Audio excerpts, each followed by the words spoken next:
मेरी फैमिली लगातार प्रेशर डाल रही थी कि मैं शादी कर लूं। उनसे बचने के लिए मैंने ऑनलाइन एक लड़की ढूंढी और उसे फेक मैरिज का अरेंजमेंट कर लिया। लेकिन जैसे ही हम मैरिज रजिस्ट्री ऑफिस पहुंचे, क्लर्क ने मुझे तिरस्कार भरी नजरों से देखा। तुम ऑलरेडी मैरिड हो और फिर से रजिस्टर करना चाहते हो? पता है बिगमी क्राइम है। ऑफिस से बाहर निकलते हुए मैं प्रिंटेड मैरिज सर्टिफिकेट को घूर रहा था। मेरे पास खड़ी लड़की ने आह भरी, मिस्टर कैंग, अगर आप पहले से मैरिड थे तो मुझे क्यों पैसे देकर बुलाया? वो डिपॉजिट नॉन रिफंडेबल कहकर चली गई। मैं शॉक में खड़ा था। मैंने कभी किसी लड़की का हाथ तक नहीं पकड़ा, फिर मैं मैरिड कैसे हो सकता हूँ? मैंने सर्टिफिकेट फिर देखा। फोटो में आदमी मैं ही था, लेकिन औरत का नाम सू चिंगवाल था। वो खूबसूरत थी, लेकिन मुझे नहीं पता वो कौन है। मैंने उसकी फोटो लेकर एक ब्लैक प्रोफाइल वाले कॉन्टैक्ट को भेजा, पता करो ये कौन है। रिप्लाई आया, ऑन इट। मैंने कंफ्यूजन को साइड में रखा और अपनी पुरानी इलेक्ट्रिक स्कूटर पर बैठकर एक लग्जरी विला डिस्ट्रिक्ट पहुंचा। जैसे ही मैंने स्कूटर पार्क किया, पीछे सर्वेंट्स की आवाज आई, वो कौन है? काफी हैंडसम है। चुप, वो इलेजिटिमेट सन है जिसे मास्टर मानता नहीं। उसकी माँ दूसरी औरत थी, प्रेग्नेंट होकर आई थी जब मिस्ट्रेस भी डिलीवरी के करीब थी। दोनों ने सेम दिन बच्चे पैदा किए। वो सालों तक इस घर में रहने के बहाने बनाती रही। मैंने ऐसे दिखाया जैसे कुछ सुना नहीं। अंदर लिविंग रूम में मेरी माँ ली रुयन दरवाजे पर खड़ी थी। मुझे देखते ही उसने मेरा हाथ पकड़ा और ऊपर ले गई। चलो पहले तुम्हारे भाई से मिलते हैं। और मैरिज सर्टिफिकेट मिल गया ना? मैंने कहा, मिल गया। ब्राइड वो नहीं थी जो मैंने प्लान की थी, लेकिन टेक्निकली हाँ। उसने कहा, अच्छा है, अपनी जगह याद रखना। सूफी शू तुम्हारे भाई की फियांसे है। उस लेवल की फैमिली तुम्हारे जैसे इलेजिटिमेट चाइल्ड के लिए नहीं है। उसकी बातों से मेरी आंखों में कंटेम्प्ट आ गया। सूफी, सू फैमिली की ग्रैंड डॉटर, जिसने मुझे यूनिवर्सिटी में 4 साल परस्यू किया था, लेकिन ग्रेजुएशन के दिन वो कंगबोदा के साथ थी। जब रुयन को पता चला, उसने मुझे तुरंत किसी और से शादी करने को कहा ताकि मेरे और सूफी के बीच कोई पॉसिबिलिटी न रहे। हमेशा ऐसा ही हुआ, जहां मेरा और कैंगबोदा का इंटरेस्ट टकराता, मुझे पीछे हटना पड़ता क्योंकि मैं इलेजिटिमेट हूं। लेकिन अब ऐसा नहीं था। मैंने रुयन को देखकर कहा, हमने तय किया था ये आखिरी बार है। वो कैंग फैमिली से जुड़ी रही सिर्फ मेरे पिता के लिए। उसने कैंगबोडा को खुश करने की कोशिश की। मैं अब उसकी चॉइसेस की कीमत नहीं चुकाऊंगा। इस बार मैं सब खत्म कर दूंगा। उसने कहा, ठीक है। हम कैंगबोडा के कमरे में पहुंचे। उसने मुझे देखकर कहा, नंजू तुम यहाँ? मैं बोलने वाला था कि रुयन ने कहा, बोधा नांजू आज शादी कर चुका है। वो हैरान हुआ, इतनी जल्दी? कौन है? रुयन ने कहा, शू से बेहतर नहीं हो सकती। हाई चेन में मिस सू से बेटर पेडिग्री किसी का नहीं। कौन रिस्पेक्टेबल फैमिली इसे अपनाएगी? कांगबोदा ने कहा, कम से कम नंजू गुड लुकिंग है, तभी शू ने उसे 4 साल चेस किया। लुक्स का क्या फायदा? रुयन ने कहा, उसके बैकग्राउंड के साथ उसे कोई भी साधारण लड़की ही मिलेगी। मिस सू ने उसे सिर्फ टॉय समझा था, असली हकदार तुम हो बोधा। मैंने भौहें सिकोड़ी। फोटो में दिख रही वुमन बिल्कुल भी वैसी नहीं थी जैसी लाई रुयन ने डिस्क्राइब की थी, लेकिन मुझे इतने टीडियस मैटर पर आर्ग्यू करने की जरूरत नहीं लगी। तभी कैंगबोदा अपनी वॉच ठीक करके ड्रेस शूज उठाता है, लेकिन शर्ट टाइट होने की वजह से वो आराम से झुक नहीं पाता। वो हल्की मुस्कान के साथ मेरी तरफ देखता है। लाई तुरंत मुझे धक्का देती है। यूजलेस, अभी भी समझ नहीं आता? तुम्हारा भाई झुक नहीं सकता, जाओ उसके शूज पहना दो। क्या उसे अभी भी लगता है कि मैं वही इग्नोरेंट लड़का हूँ जो हर बात चुपचाप सह लेता था? मैं अपना एक्सप्रेशन ब्लैंक रखता हूँ और ठंडी आवाज में कहता हूँ, आप खुद पहना सकती हैं। वो गुस्से में बोलती है, ये कैसा एटीट्यूड है? शादी कर ली तो खुद को बहुत बड़ा समझने लगा। तुम्हारी वाइफ तो बस एक गोल्ड डिगर है। जल्दी ही तुम वापस कैंग फैमिली के पास आ जाओगे। अगर अभी अपने भाई से अच्छे टर्म्स नहीं रखे तो एक दिन तुम और तुम्हारी वाइफ उसके पैरों में गिरोगे। कैंग फैमिली ने तुम्हें पाला है, कम से कम उनके लिए खुद को खत्म कर दो। मैं जवाब देता उससे पहले कैंग वेनजांग दरवाजे पर आ जाता है। वो भौहें चढ़ाकर कहता है, एक इंपॉर्टेंट गेस्ट आने वाला है। ये शोर कैसा है? कांगबोदा कुछ नहीं कहता, लेकिन ल्यूअन रोने लगती है। ये लड़का आज शादी कर ली और अब अपनी माँ की रिस्पेक्ट नहीं करता। कांग वेनजांग की नजर मुझ पर आती है। शादी कर ली बिना फैमिली को बताए? सर्टिफिकेट है, दिखाओ। मैं बैग से कॉपी निकालता हूँ, लेकिन ली रुयन उसे उससे पहले छीन लेती है। कांगबोदा क्यूरियोसिटी से पूछता है, नाम क्या है? फिर वो पूछता है, डैड कौन आ रहा है? आप थोड़े नर्वस लग रहे हैं। कैंग वेनजोंग तुरंत सीधा हो जाता है और एक्साइटमेंट से कहता है, सूचिंग वुल। ये नाम सुनते ही मैं फ्रीज हो जाता हूँ। वो गर्व से कहता है, अगर तुम नहीं जानते तो नॉर्मल है, मैं भी कभी नहीं मिला। वो काफी मिस्टीरियस है। सुफेशूस की आंट, सिर्फ 28 साल की और ऑलरेडी सू फैमिली की रियल पावर। ल्यूयन चौंक जाती है, तो वो बोडा के लिए और भी बेटर मैच है? कैंग वेनजोंग तुरंत डांटता है, क्या बकवास है? सू चिंगवॉल ऑलरेडी मैरिड है। मैं आंखें सिकोड़ता हूँ। अगर सर्टिफिकेट वाली वुमन वही है तो उसे जरूर कुछ पता है। लुयन थोड़ी डिसअपॉइंटेड होकर पूछती है, उसका हस्बैंड कौन है? कंग वेनजांग सिर हिलाता है, किसी को नहीं पता, दोनों ही सोशल नहीं है। वो थोड़ा कंफ्यूज्ड होकर कहता है, मुझे समझ नहीं आता वो आज अचानक क्यों आ रही है। सू फैमिली हाई चैंग की सबसे पावरफुल डायनेस्टी है और उसका हेड बहुत हाई स्टेटस रखता है। कैंग फैमिली तो बस अपर मिडिल लेवल पर है। ये मैरिज ऑलरेडी बहुत बड़ा स्टेप है, लेकिन अगर वो खुद आए, वो भी एक सिंपल बिट्रोदल सेरेमोनी के लिए, ये अजीब है। लियूएन कॉन्फिडेंस से कहती है, ये जरूर इसलिए है क्योंकि बोडा इतना एक्सेप्शनल है कि सू फैमिली ने नोटिस किया है। वो बिना पढ़े प्रिंट आउट वापस मेरे हाथ में दे देती है और एक्साइटमेंट में कैंग बोडा का हाथ पकड़ लेती है। मैं हल्की सार्कास्टिक स्माइल देता हूँ। वो उसकी अपनी माँ से भी ज्यादा इन्वेस्टेड लग रही है। तभी बटलर ऊपर आता है। सर, सू फैमिली थोड़ी देर में पहुंचने वाली है। कैंग वेनजोंग तुरंत नीचे चला जाता है और जाते हुए कैजुअली कहता है, काफी समय बाद आए हो, जाने से पहले एक ड्रिंक लेकर जाना। मैं सिर हिलाता हूँ। मैं रुक कर देखना चाहता हूँ कि सूचिंग डब्ल्यू आखिर है कौन। कमरे में लाए रुयन कंग बोदा को उसकी वेल्थी ब्राइड के लिए तैयार होते देख खुशी से भरी हुई है। 20 साल पहले अगर नांजू बीच में नहीं आता तो वही कंग वेनजोंग से शादी करती। उसने आज तक नांजू को इसके लिए माफ नहीं किया, तो उसने जानबूझकर सीन क्रिएट किया, नंजिंग सू के साथ सेम दिन डिलीवरी अरेंज की और हॉस्पिटल में दोनों बेबीज को स्वॉप कर दिया। अब उसका बेटा फाइनली एक रिच फैमिली में शादी कर रहा है और नानजिंग सू को उसके लिए एक्सपेंसिव वेडिंग गिफ्ट भी तैयार करना पड़ेगा, जबकि कॉन्ग नानजू, जिसे इलेजिटिमेट चाइल्ड कहा जाता है, वो बिना पैसों के किसी अननोन लड़की से शादी करने जा रहा है। नीचे आइलिन सीढ़ियों के पास शैडो वाली दीवार से टिककर खड़ी है। उसकी नजर एंट्रेंस पर है। सू फैमिली का इंतजार कर रही है। कुछ देर बाद मिसेस कैंग सर्वेंट के सहारे धीरे धीरे नीचे आती हैं। उन्होंने पर्पल चौंगसम पहना है। शरीर थोड़ा कमजोर है, लेकिन उनके अंदर एक शांत ग्रेस है। सर्वेंट धीरे से कहता है, मैडम, आपकी तबीयत ठीक नहीं, आपको ऊपर रेस्ट करना चाहिए। मिसेस कैंग खांसते हुए सिर हिलाती है, नहीं, मैं बोधा के लिए इतना इंपॉर्टेंट दिन मिस नहीं कर सकती। मैं उन्हें सीढ़ियां उतरते देखता हूँ। मेरी आंखों में वार्मथ आ जाती है। ये अजीब है, जिस इंसान को मुझसे सबसे ज्यादा नफरत होनी चाहिए थी, वही इस घर में मेरे लिए सबसे ज्यादा केयरिंग था। बचपन में लिबेरियन अक्सर मुझे खाना देना भूल जाती थी। मैं चलना सीखते ही भूख से कचरे में खाना ढूंढता था। एक दिन मिसेस कैंग ने मुझे ऐसा करते देख लिया। उसके बाद वो रोज गार्डन में मेरे लिए खाना छोड़ती थीं, पूरे 12 साल तक। अगर वो नहीं होती तो शायद मैं भूख से मर जाता। उन्हें कॉरिडोर में जाते और उनकी खांसी की आवाज सुनकर मैं थोड़ा चिंतित हो जाता हूँ। तभी एंट्रेंस पर हलचल होती है। सू फैमिली आ गई है। कैंग वेनजांग और मिसेस कैंग उन्हें रिसीव करते हैं। थोड़ी फॉर्मल बातें होती हैं और फिर सब अंदर आते हैं। जैसे ही सू चिंग वोल अंदर आती है, मैं उसे तुरंत पहचान लेता हूँ। वो फोटो से भी ज्यादा स्टनिंग है। जैसे ही वो मेरी नजर महसूस करती है, वो अचानक मेरी तरफ देखती है। कुछ पल के लिए हमारी आंखें मिलती हैं। उसकी नजर की शार्पनेस मुझे अंदर तक हिला देती है। मैं उसके एक्सप्रेशन को पढ़ना चाहता हूँ, लेकिन वो नजर हटा लेती है। मैं कंफ्यूज हो जाता हूँ, क्या वो मुझे जानती है या नहीं। कॉन्ग वेनजांग मुस्कुराते हुए पूछता है, मिस सू, आपके हस्बैंड कहाँ हैं? वो आपके साथ नहीं आए? ये सुनकर सू चिंग वॉल फिर मेरी तरफ देखती है और काल्मली कहती है, वो नहीं आ पाए। सब लोग रिसेप्शन रूम की तरफ बढ़ते हैं। सूफू, जिसने मुझे 4 साल चेस किया था, एल्डर्स के पीछे चल रही है। फॉर्मल ड्रेस में वो पहले से ज्यादा कंपोज्ड लग रही है। उसने मुझे नोटिस नहीं किया। वो कंगोडा से धीरे धीरे बात कर रही है। सब लोग बैठ जाते हैं। सूचिंग वू ऑनर सीट लेती है और एंगेजमेंट की बात शुरू होती है। मैं अपनी जगह से निकलकर चुपचाप सब देख रहा होता हूँ। तभी कोई मेरा हाथ खींचता है। लिरुयन गुस्से में फुसफुसाती है, कंग नानजू, तुम अभी तक यहाँ क्या कर रहे हो? क्या अभी भी सूफू के लिए फीलिंग्स हैं? साफ सुन लो, वो तुम्हारी होने वाली भाभी है। मैं शांत होकर कहता हूँ, रिलैक्स, मुझे इंटरेस्ट नहीं है। कंग वेनजोंग ने खुद मुझे ड्रिंक के लिए रुकने को कहा है। बचपन से मैंने उसे कभी फादर नहीं कहा, हमेशा कॉन्ग वेनजंग ही कहा। लाई रुअन दांत भींचती है। वो बस फॉर्मेलिटी थी और तुमने उसे सीरियस ले लिया। तुम्हें अपनी जगह नहीं पता। मैं भी यहाँ मुश्किल से बैठ सकती हूँ और तुम सोचते हो कि लेजिटिमेट चाइल्ड उस टेबल पर बैठ सकता है? अभी निकल जाओ।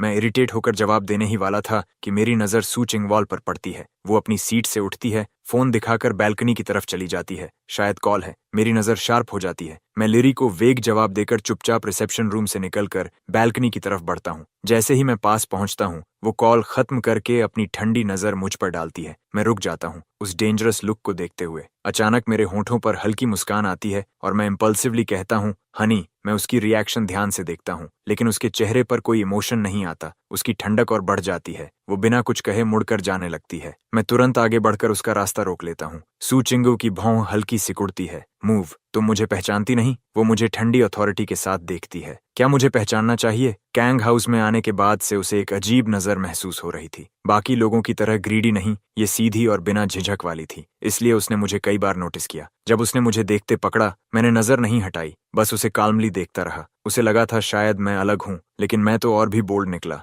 सीधे आकर उसे हनी कह दिया। सूचिंगवेल के चेहरे पर इरिटेशन आ गया। सर, मैं मैरिड हूँ। Behave properly. मैं थोड़ा कंफ्यूज्ड हो गया, उसे मेरे बारे में कुछ नहीं पता। क्या रजिस्ट्री में मिस्टेक हुई है? क्या मैं आपके हस्बैंड के बारे में पूछ सकता हूँ? वो ठंडे स्वर में बोली। None of your business. मैं तुरंत प्रिंटेड सर्टिफिकेट निकालकर उसके सामने रखता हूँ। मिस सू, ये नाम आपका होना चाहिए। सू चिंगवॉल प्रिंट आउट देखती है, फिर ग्रूम का नाम कंग नंजू पढ़ती है। ऊपर देखकर वो फ्लैट टोन में कहती है, मिस्टर कैंग, अगर फेक डॉक्यूमेंट्स बनाने हैं तो ढंग से बनाओ। इतना कहकर वो रिसेप्शन रूम में वापस नहीं जाती, बल्कि सीधे गार्डन से कार पार्क की तरफ चली जाती है। मैं उसके पीछे जाता हूँ एक्सप्लेन करने के लिए, लेकिन 2 बॉडीगार्ड्स मुझे रोक लेते हैं। मैं आवाज लगाता हूँ, मिस सू, सर्टिफिकेट रियल है, बिलीव नहीं है तो रजिस्ट्री ऑफिस से चेक कर लो। लेकिन वो बिना रुके कार में बैठती है और चली जाती है। कैंग बोदा मुझे उसके पास जाते हुए देख लेता है, लेकिन बात नहीं सुन पाता। उसके जाने के बाद मैं स्कूटर लेकर उसके पीछे निकलता हूँ। कैंग बुआ पूछता है, मिस सू क्यों चली गई? क्या किसी ने ऑफेंड किया? असिस्टेंट मुस्कुराकर कहता है, मिस सू को अर्जेंट काम था, वो अपॉलॉजी भेजती हैं। फिर मैसेज दिया जाता है, मिस सू ने कहा, अपने हाउस होल्ड को कंट्रोल में रखो। ये सुनकर कांग वेन जोंग का चेहरा सख्त हो जाता है। दूसरी तरफ मैं विला डिस्ट्रिक्ट से निकलते ही उसकी कार खो देता हूँ। मैं इरिटेट ही था कि तभी फोन बजता है। एक आवाज आती है, बॉस, सू चिंगवाल की इन्फॉर्मेशन मिल गई। वो सू फैमिली की सेकंड डॉटर है, जिसे रूथलेस और कोल्ड ब्लडेड कहा जाता है। बचपन में उसे विदेश भेज दिया गया था। सबको लगा था फैमिली एल्डेस्ट सन को मिलेगी, लेकिन वो अचानक लास्ट वीक वापस आई और पेट्रियार्ट को हटाकर खुद सू ग्रुप का कंट्रोल ले लिया। मैं भौहें सिकोड़ता हूँ। उसका कॉन्टैक्ट डिटेल्स और स्केड्यूल निकालो, मैं खुद मिलूंगा। कॉल खत्म करके मैं अपने टेम्पल्स रब करता हूँ। ये मामला कॉम्प्लिकेटेड है। सू चिंगवॉल बॉडीगार्ड्स के साथ रहती है, उससे मिलना आसान नहीं होगा। मुझे उसे हनी नहीं कहना चाहिए था। मैंने खुद ही सिचुएशन खराब कर दी। मैं स्कूटर स्टार्ट करता हूँ और धीरे धीरे घर की तरफ बढ़ता हूँ। सिटी सेंटर छोड़कर आउटस्कर्ट्स के अर्बन विलेज की तरफ जाता हूँ। जब मैंने मिडिल स्कूल में कैंग हाउस छोड़ा था, तब मेरे पास कुछ नहीं था, इसलिए यहीं एक पुराना रूम रेंट पर लिया था और यहीं रह गया। घर के पास पहुंचते ही अचानक एक बूढ़ी औरत सड़क पर आ जाती है। मैं जोर से ब्रेक लगाता हूँ। उससे टकराने से बाल बाल बचता हूँ। पहले मुझे लगता है ये स्कैम हो सकता है, लेकिन तुरंत समझ आता है ऐसा नहीं है। वो बुजुर्ग औरत पतली और कमजोर है, लेकिन अच्छे कपड़े पहने हुए हैं। उसके गले में एक टैग लटका है जिस पर फोन नंबर लिखा है और लिखा है, अगर ये एल्डरली पर्सन भटकती हुई मिले तो इस नंबर पर कॉल करें। साफ है उसे डिमेंशिया है। मैं सोचता हूँ ये किसकी ग्रैंडमदर है। मैं फोन निकालकर टैग पर दिया नंबर डायल करता हूँ। कॉल कनेक्ट होने से पहले ही वो बूढ़ी औरत मेरा रिस्ट कसकर पकड़ लेती है। उसकी धुंधली आंखों में अचानक क्लैरिटी आ जाती है। मेरी ग्रैंड डॉटर का हस्बैंड, तुम वही हो। मैं चौंक जाता हूँ। 22 साल से सिंगल हूँ और अब अचानक 2 वाइफ्स। लगता है आज रजिस्ट्री ऑफिस होलसेल में शादी करा रहा है। मुझे ये फनी लगता है तो मैं साथ देने लगता हूँ। ग्रैंड माँ, आपकी ग्रैंड डॉटर कौन है? वो सोच में पड़ जाती है। मेरी ग्रैंड डॉटर, उसका नाम क्या था? हाँ, सू से शुरू होता है। सू कुछ नाम उसके दिमाग में आता है लेकिन निकल नहीं पाता। वो बेचैन हो जाती है। मैं शांत स्वर में कहता हूँ, कोई बात नहीं ग्रैंड माँ, आराम से याद कीजिए। फिर मैं नंबर डायल कर देता हूँ। उधर थोड़ी दूर एक लग्जरी कार में सू चिंगवॉल बैठी है। उसका चेहरा ठंडा है। उसकी असिस्टेंट लू हुआ पास बैठी है, डर के मारे चुप है। ये मेरी गलती है, मैं ओल्ड मैडम को संभाल नहीं पाई। वो धीरे से कहती है। सू चिंगडब्ल्यू कुछ नहीं बोलती, बस ठंडक फैल जाती है। ग्रैंडमा सू यूजुअली अनरिस्पॉन्सिव रहती है, लेकिन आज अचानक क्लैरिटी आई। सबको हटाया और अकेले निकल गई। सीसीटीवी में दिखा कि वो बस लेकर आउटस्कर्ट्स पहुंच गई। एरिया में कैमरास कम हैं, इसलिए सर्च चल रहा है। तभी सू चिंगवाल का फोन बजता है। वो तुरंत उठाती है। हेलो, आपकी एल्डरली फैमिली मेंबर मेरे पास है। कार का माहौल जम जाता है। कोई पुलिस कॉल करता है, कोई लोकेशन ट्रेस करता है। सू चिंगडब्ल्यू की आवाज बर्फ जैसी ठंडी हो जाती है। कितने पैसे चाहिए? उधर से जवाब आता है। मैं किडनैपर नहीं हूँ, बस बता रहा हूँ कि वो सेफ हैं और ध्यान रखा करो। मैं एड्रेस देकर कॉल काट देता हूँ। सू चिंगडब्ल्यू थोड़ी रुकती है। वो आवाज जानी पहचानी लगती है। 5 मिनट बाद वो लोकेशन पर पहुंचते हैं, लेकिन मैं वहां नहीं होता। सिर्फ एक पुलिस ऑफिसर और वो बूढ़ी औरत होती है। ग्रैंडमा, आप यहाँ कैसे आईं? सू चिंगवॉल पूछती है। वो मुस्कुराकर कहती है, मैं अपने ग्रैंड डॉटर के हस्बैंड को ढूंढने आई थी, वो यहीं रहता है। सू चिंगवॉल साई करती है। ग्रैंडमा, ऐसा कोई हस्बैंड नहीं है, इम्पॉसिबल, मैंने उसे देखा। वो कहती है, हार्टलेस लड़का मुझे पुलिस को देकर चला गया, अब फोन दो। सू चिंगडब्ल्यू फोन देती है और वो रीसेंट नंबर अपनी छोटी नोटबुक में लिख लेती है। अब उसके पास ग्रैंड डॉटर्स हस्बैंड का नंबर है। अगली सुबह मुझे यूनिवर्सिटी सुपरवाइजर का कॉल आता है। प्रोफेसर लियांग के ऑफिस में पहुंचता हूं तो कैंग बोडा और ली रुयन पहले से वहां हैं। मैं आंखें सिकोड़ता हूं। हम दोनों हेंग यूनिवर्सिटी में पढ़ते हैं। वो अच्छे मार्क्स से आया और मैंने जानबूझकर कम स्कोर किया ताकि उसे ओवरशैडो न करूं और लीस्ट पॉपुलर ब्रांच चुनी, एनर्जी एंड पावर इंजीनियरिंग। लेकिन 2 साल पहले ये फील्ड अचानक पॉपुलर हो गई और कैंग बोडा भी ट्रांसफर होकर मेरे साथ आ गया। कैंग बोडा का होना समझ आता है, लेकिन ली रुयन यहाँ क्यों है? तभी प्रोफेसर लिंग गंभीर आवाज में कहते हैं, कैंग नांजू, तुम्हारा guaranteed post graduate placement revoke कर दिया गया है। मैं शॉक्ड रह जाता हूँ। वो आगे कहते हैं, तुम्हारी मदर कहती हैं कि तुम्हारा कंडक्ट और बैकग्राउंड सिलेक्शन के लायक नहीं है। शायद कोई मिसअंडरस्टैंडिंग है, तुम उनसे माफी मांग लो, तुम्हारे आगे बहुत पोटेंशियल है। कैंग बोडा साई करके बोलता है, प्रोफेसर, नांजू की मदर बस उसका भला चाहती हैं। फिर वो मेरी तरफ देखकर कहता है, तुमने मिस सू को ऑफेंड किया है। उसने साफ कहा है कि वो तुम्हें हाईसी से हटाना चाहती है। मुझे समझने में थोड़ा वक्त लगता है कि कैंग बोडा जिस मिस सू की बात कर रहा है वो सू चिंगवुल है, लेकिन मैंने उससे बस कुछ बातें ही की थीं और जाते वक्त वो एंग्री भी नहीं लगी थी। मैं सोच ही रहा था कि कैंग बोडा मेरे पास आता है। कैंग नांजू, ये प्लेन टिकट फादर ने तुम्हारे लिए लिया है। वो चाहते हैं कि तुम अब्रॉड चले जाओ और ये मामला ठंडा होने दो, नहीं तो कैंग फैमिली भी तुम्हें प्रोटेक्ट नहीं कर पाएगी। मेरी आंखों में हल्का कंटेम्प्ट आता है। उन्हें बस ये नहीं चाहिए कि मैं कैंग नेम को ड्रैग करूं। कैंग बोडा देखता है कि मैं टिकट नहीं ले रहा तो वो एक बैंक कार्ड निकालता है। क्या तुम वरीड हो कि अब्रॉड मैनेज नहीं कर पाओगे? इसमें 50,000 हैं। इससे मेरी तरफ से हेल्प समझ लो। अगर कम पड़े तो बाद में और दे दूंगा। कैंग फैमिली का एल्डेस्ट सन और बस 50,000। मुझे ये ऑलमोस्ट फनी लगता है। तभी लाई रुयन कार्ड छीन लेती है। बोडा, तुम क्या कर रहे हो? कैंग फैमिली ने टिकट दे दिया, वही काफी है। फिर वो मुझे आदेश देती है, अपना सामान पैक करो और देश छोड़ दो। मैंने तुम्हारा यूनिवर्सिटी से विथड्रॉल भी करवा दिया है।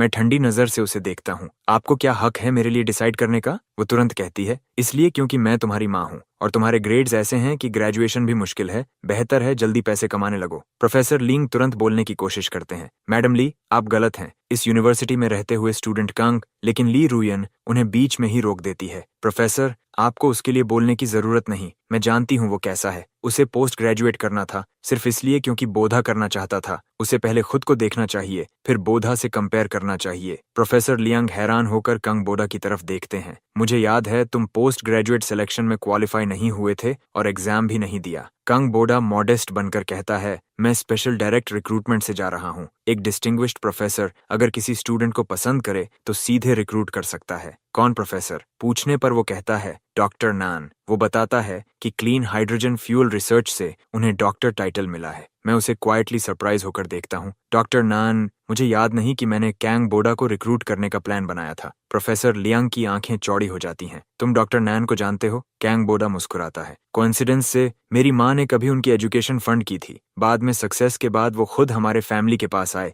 तब से वो हमारी कंपनी को टेक्निकल सपोर्ट दे रहे हैं। मुझे नहीं लगता वो मेरी रिक्वेस्ट मना करेंगे। मैं भौंहा उठाता हूँ। सच ये है कि बचपन में मैं मिसेस कैंग की वजह से सरवाइव कर पाया। बाद में मैंने डॉक्टर नैन की आइडेंटिटी बनाकर उन्हें रीपे करने का तरीका निकाला। मैंने कहानी बनाई कि उन्होंने मेरी पढ़ाई स्पॉन्सर की थी और जब भी उनकी कंपनी को टेक्निकल हेल्प चाहिए होती मैं फ्री में करता था। लेकिन मैंने कभी कैंग बोडा की हर रिक्वेस्ट मानने का वादा नहीं किया। वो बातों को बढ़ा चढ़ाकर बता रहा है। प्रोफेसर लियांग उसकी बात मान लेते हैं। डॉक्टर नान अभी किस यूनिवर्सिटी में है? कैंग बोडा कहता है, मैंने डीन से प्रॉमिस किया है कि मैं डॉक्टर नान को यहीं फैकल्टी में लाऊंगा। प्रोफेसर लियांग खुश हो जाते हैं और मेरी तरफ मुड़ते हैं। नानजू, तुम्हारा रिसर्च एरिया डॉक्टर नान से मैच करता है। मैं तुम्हें उनसे मिलवाऊंगा। अगर वो तुम्हारे लिए बोल दें तो तुम्हारा पोस्ट ग्रेजुएट चांस अभी भी बच सकता है। कैंग बोडा कंसर्न का नाटक करते हुए कहता है, प्रोफेसर, सू फैमिली हाई चैंग की सबसे रिच फैमिली है। वो यूनिवर्सिटी को हर साल फंडिंग देती है। प्रोफेसर लियांग हाथ हिलाकर कहते हैं, डॉक्टर नान की डिमांड अभी बहुत ज्यादा है। सुना है फॉरेन यूनिवर्सिटीज भी उन्हें बुला रही हैं।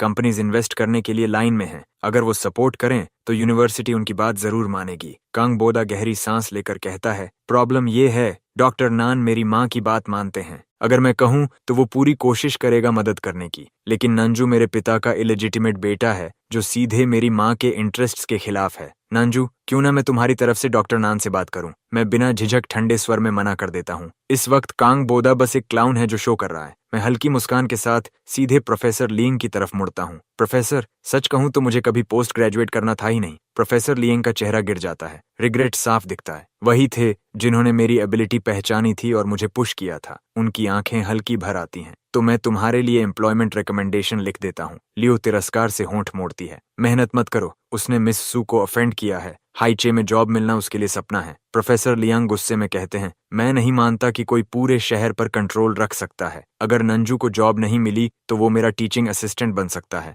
उनकी बात से मेरे अंदर वार्मथ आती है। मैं शांत स्वर में कहता हूँ, प्रोफेसर, मेरे और मिस सू के बीच बस मिसअंडरस्टैंडिंग है, क्लियर हो जाएगी, आप चिंता मत करें। कंग बोदा की मुट्ठी कस जाती है। उसे समझ नहीं आता क्यों प्रोफेसर उसे नहीं मुझे वैल्यू देते हैं। जलन में वो लियोन की तरफ देखता है और कहता है, क्या नांजू मिस सू को डिस्टर्ब करता रहेगा? वो मैरिड है, ऐसा बिहेवियर आपको खराब दिखाता है। लियोन तुरंत भड़क जाती है और मुझे जोर से थप्पड़ मार देती है। मैं स्टन्ड होकर उसे देखता हूँ। उसने प्रोफेसर के सामने भी हाथ उठा दिया। वो बिना शर्म के उंगली उठाती है। कुछ साल दूर रहे और घर के रूल्स भूल गए। अभी अपने भाई से माफी मांगो और प्रॉमिस करो कि सू फैमिली के पास नहीं जाओगे। मेरी आंखों की वार्मथ गायब हो जाती है, सिर्फ ठंड बचती है। उसे लगता है मैं पहले जैसा ही झुक जाऊंगा। कैंग बोदा के अंदर सेटिस्फैक्शन उठता है। उसे लगता है मैं फिर से नीचे आ जाऊंगा, लेकिन मैं धीरे धीरे उसकी तरफ बढ़ता हूँ। जैसे ही उसके चेहरे पर स्माइल आती है, एक्सपेक्टिंग अपॉलॉजी, मैं अचानक सिर उठाकर उसकी तरफ जोर से पंच मारता हूँ। उसका सिर झंझना जाता है। वो पूरी तरह स्टन्ड रह जाता है। लिरियन चीखती है, कंग नांजू,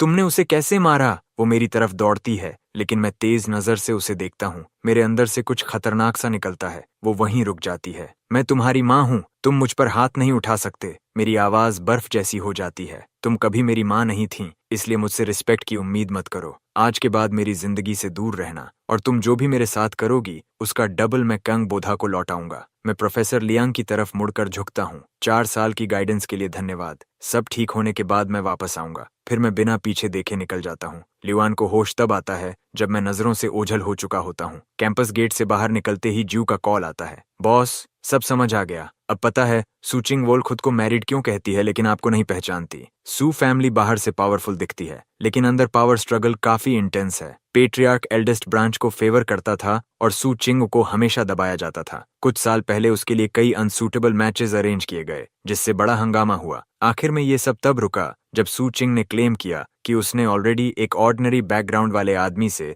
मैरिज रजिस्टर कर ली है, और उसका ये हस्बैंड भी काफी मिस्टीरियस फिगर है। वो कभी पब्लिक में नहीं दिखा, ना किसी सू फैमिली गैदरिंग में आया। सब जोड़कर सिर्फ एक ही कंक्लूजन निकलता है। गिवोल सस्पेंस बनाते हुए बोलती है, लेकिन उसके पूरा करने से पहले ही मैं समझ जाता हूँ। उसका स्केड्यूल और कॉन्टैक्ट डिटेल्स मिले? जीव थोड़ी झिझकते हुए कहती है, अगले कुछ दिनों का स्केड्यूल भेजती हूँ, लेकिन पर्सनल नंबर नहीं मिला। मैं शांत स्वर में कहता हूँ, ठीक है, मैं सीधे उसके पास जाऊंगा। उसके स्टेटस का इंसान अपना पर्सनल नंबर हिडन रखे, ये एक्सपेक्टेड है। GRW तुरंत जोड़ती है, उसके आसपास हमेशा बॉडीगार्ड्स रहते हैं। पास जाना आसान नहीं होगा। तुम डायरेक्ट जाओगे या सटल? मेरे चेहरे पर हल्की तिरछी मुस्कान आती है। सू ग्रुप बिल्डिंग के बाहर मैं अपना डिलीवरी वर्कर यूनिफॉर्म ठीक करता हूँ और पार्सल लेकर अंदर जाता हूँ। मिस सू के लिए डिलीवरी है, पर्सनल सिग्नेचर चाहिए। रिसेप्शनिस्ट सेक्रेटेरिएट को कॉल करके मुझे ऊपर भेजती है। मैं डेडिकेटेड एलिवेटर से 88th फ्लोर पहुंचता हूँ। एक बड़ा ओपन स्पेस जहां 100 से ज्यादा लोग सिर्फ एक इंसान के लिए काम कर रहे हैं। मैं सेक्रेटरी के साथ एग्जीक्यूटिव ऑफिस की तरफ बढ़ रहा होता हूँ कि लुआ मेरे सामने आकर रुक जाता है। मिस्टर कैंग, तुम यहाँ क्या कर रहे हो? उसका चेहरा साफ हॉस्टाइल है। वो तुरंत बॉडीगार्ड्स बुलाता है, इसे बाहर निकालो। मैं बिल्कुल न्यूट्रल रहता हूँ। इसका क्या मतलब है? क्या सू ग्रुप डिलीवरी वर्कर्स को नीचे देखता है? लुआ ठंडी हंसी हंसता है। हम हर प्रोफेशन का सम्मान करते हैं, लेकिन क्या तुम सच में डिलीवरी वर्कर हो? आईडी है? मैं तुरंत वर्क आईडी निकाल देता हूँ। मेरा एक्सप्रेशन हल्की मुस्कान और सादगी के बीच है। वो उम्मीद नहीं कर रहा था। उसका चेहरा सख्त हो जाता है। तुमने आज ही रजिस्टर नहीं किया? वो आईडी खोलकर देखता है। डेट क्लियर है, आज की नहीं। लुआ चुप हो जाता है। तभी मैं ऑफिस डोर की तरफ देखता हूँ और आराम से कहता हूँ, मिस सू, डिलीवरी साइन करना है। अंदर से साफ आवाज आती है, उसे अंदर भेजो। मैं लुआ की तरफ एक नजर डालता हूँ और अंदर चला जाता हूँ। सू चिंग-वेल का ऑफिस मिनिमल लग्जरी में है। ब्लैक, व्हाइट, ग्रे, बिल्कुल कोल्ड, बिना किसी वार्मथ के। वो डॉक्यूमेंट साइन करके ऊपर देखती है। उसकी आंखों में कुछ भी पढ़ा नहीं जा सकता। मैं डिलीवरी फॉर्म आगे करता हूँ। यहाँ साइन करें मिस सू। वो कुछ पल मुझे देखती है, फिर पेन उठाकर साइन कर देती है। फिर मैं कहता हूँ, मिस सू, आप एक्चुअली मैरिड नहीं हैं, है ना? उसका पेन वहीं रुक जाता है। वो तुरंत सिर उठाकर मुझे घूरती है। ठंडी नजर सीधे मुझ पर टिक जाती है। मुझे समझ आ जाता है मैं सही हूँ। रजिस्ट्री में हैंड रिटन डिटेल्स होते हैं, वहां ऐसी गलती नहीं होती। वो पब्लिकली मैरिड होने का दावा करती है, लेकिन मुझे नहीं पहचानती। मतलब हस्बैंड फिक्शनल है। JW की इन्वेस्टिगेशन के बाद बात क्लियर है। सू चिंगवाल ने फैमिली को रोकने के लिए फेक हस्बैंड बना लिया। वो कभी रजिस्ट्री गई ही नहीं, इसलिए उसे पता नहीं कि मैं उसका हस्बैंड हूँ। मैं शांत स्वर में कहता हूँ, मिस सू, ये सुनना मुश्किल होगा, लेकिन हम सच में मैरिड हैं। सू चिंग धीरे से सीधी बैठती है। चेहरे पर हल्की अम्यूज्ड सी झलक आती है। मिस्टर कैंग, कोशिश छोड़ दो। मैं अनमैरिड भी होती तो भी तुमसे शादी नहीं करती, सिर्फ सूफियों को अपसेट करने के लिए। मैं रुक जाता हूँ। उसे मेरे और सूफियों के बारे में पता है और उसने मान लिया है कि मैं बदले में आया हूँ। मैं कहता हूँ, मेरा यहाँ आना सूफियों से रिलेटेड नहीं है। लेकिन वो तुरंत काट देती है, मुझे तुम्हारे रोमांटिक इंटेंगलमेंट्स में इंटरेस्ट नहीं है। वो जल्दी से साइनिंग खत्म करती है और फॉर्म मुझे वापस देती है। यहाँ दोबारा मत आना मुझे डिस्टर्ब करने, वार्निंग समझ लो। उसकी बात से मेरे अंदर इरिटेशन उठता है। आप पहले ही काफी रूड नहीं हो चुकी हैं? आपने साफ कहा था कि आप मुझे हाई चेन से निकलवाना चाहती हैं। सूचिंग वॉल भौहें सिकोड़ती है। क्या? मैंने कब? वो अपनी बात पूरी करती उससे पहले ही एक खास रिंगटोन बजती है, उसकी ग्रैंडमदर के लिए सेट। वो तुरंत कॉल उठाती है। केयर टेकर की घबराई हुई आवाज आती है, मिस सू, ओल्ड मैडम फिर से मिसिंग हैं। सूचिंग वोल बिना समय गंवाए दरवाजे की तरफ बढ़ती है। मैं उसके पीछे जाकर बात पूरी करना चाहता हूँ, लेकिन ली हुआ मेरे सामने आकर रास्ता रोक देता है। मिस्टर कैंग, यहीं तक ठीक है। मैं हल्का सा साई करता हूँ और मुझे सू ग्रुप से बाहर एस्कॉर्ट कर दिया जाता है। फिर मैं आराम से घर की तरफ लौटता हूँ। अपने दरवाजे तक पहुंचकर जैसे ही मुड़ता हूँ, देखता हूँ वही बूढ़ी औरत चुपके चुपके मेरे पीछे आ रही है। मैं उसे हेल्पलेस होकर देखता हूँ। कुछ कहने ही वाला होता हूँ कि वो अचानक मेरा रिस्ट पकड़ लेती है। ग्रैंडसन इन लॉ, मुझे फिर से छोड़कर मत जाना। मेरे छोटे से रेंटेड रूम के अंदर ग्रैंडमा सू डाइनिंग टेबल पर बैठकर एक के बाद एक 3 गिलास पानी पी जाती है। मैं समझाने की कोशिश करता हूँ, सीरियसली मैं आपका ग्रैंडसन इन लॉ नहीं हूँ, लेकिन वो बिल्कुल नहीं मानती, जैसे बात उसके दिमाग में बैठ ही नहीं सकती। मैं फिर से फोन निकालता हूँ और वही नंबर डायल करता हूँ। इस बार कॉल पहली रिंग में उठ जाता है। हेलो। उस महिला की आवाज सुनकर कुछ फेमिलियर सा महसूस होता है। मैं बोलने ही वाला होता हूँ कि बूढ़ी औरत झट से फोन मेरे हाथ से छीन लेती है। उधर थोड़ी दूरी पर सू चिंगवाल आसपास की सड़कों पर सर्च लीड कर रही है। उसका चेहरा बाहर से काम है, लेकिन अंदर एंग्जाइटी साफ है। उसकी ग्रैंडमदर 57 साल की है, डिमेंशिया है और हेल्थ भी गिर रही है। रिस्क हर समय बना रहता है। जैसे ही उसका फोन बजता है, वो उठाती है और इस बार ग्रैंडमदर की आवाज सरप्राइजिंगली साफ और मजबूत सुनाई देती है। मुझे लेने मत आना, मैं अपने ग्रैंडसन इन लॉ के साथ हूँ। Grandson in law? सूचिंग वॉल का एक्सप्रेशन डार्क हो जाता है। नंबर वही है, यानी वही लड़का। वो ठंडी आवाज में पूछती है, कहाँ हो? बूढ़ी औरत तुरंत जवाब देती है, नहीं बताऊंगी। सूचिंग वॉल कहती है, तुम नहीं बताओगी तो क्या मैं ढूंढ नहीं पाऊंगी? जवाब आता है, मुझे ढूंढने मत आना, किसी को मत भेजना। सूचिंग वाल इरिटेट होकर अपना माथा सहलाती है और पास खड़े डॉक्टर से धीरे से पूछती है, क्या हम उसे फोर्स से वापस ला सकते हैं? डॉक्टर सिर हिलाता है, नहीं, अभी उसकी कंडीशन में एजिटेशन खतरनाक हो सकता है, बेहतर है उसकी बात मान ली जाए। वो लड़का डेंजरस नहीं लगा। सूचिंग वॉल मजबूरी में मान जाती है और फोन पर सॉफ्ट टोन में कहती है, ग्रैंडमा, मुझे आपको आपकी मेडिसिन देनी है। बूढ़ी औरत जवाब देती है, मेरे पास मेडिसिन है, चिंता मत करो, गुड गर्ल बनो और इंतजार करो, मैं तुम्हारा हस्बैंड लेकर आऊंगी। इतना कहकर वो कॉल काट देती है और फोन मुझे वापस दे देती है। वो अपने आप पर बहुत खुश दिखती है। Grandson in law handled. मैं पूरी तरह कंफ्यूज्ड हूँ। कैसा फैमिली है जो एक एल्डरली को ऐसे किसी स्ट्रेंजर के साथ छोड़ देता है? मैं वापस कॉल करने ही वाला होता हूँ कि फोन पर नोटिफिकेशन आता है, कॉन्टैक्ट रिक्वेस्ट। नोट में लिखा है ग्रैंड डॉटर। मैं रिक्वेस्ट एक्सेप्ट करता हूँ। तुरंत मैसेज आता है, प्लीज थोड़ी देर के लिए मेरी ग्रैंडमदर का ख्याल रखें, उनकी हेल्थ अच्छी नहीं है, उन्हें अपसेट नहीं होना चाहिए। मैं ऑलमोस्ट हंस पड़ता हूँ और कोल्ड रिप्लाई टाइप करने लगता हूँ, मैं अवेलेबल नहीं हूँ। ये कोई चैरिटी नहीं है, लेकिन भेजने से पहले किचन से आवाज आती है। मैं जाकर देखता हूँ, ग्रैंडमा सू स्टोव पर अंडे उबाल रही है। मैं कहता हूँ, आप सिर्फ एग्स खाकर नहीं रह सकती।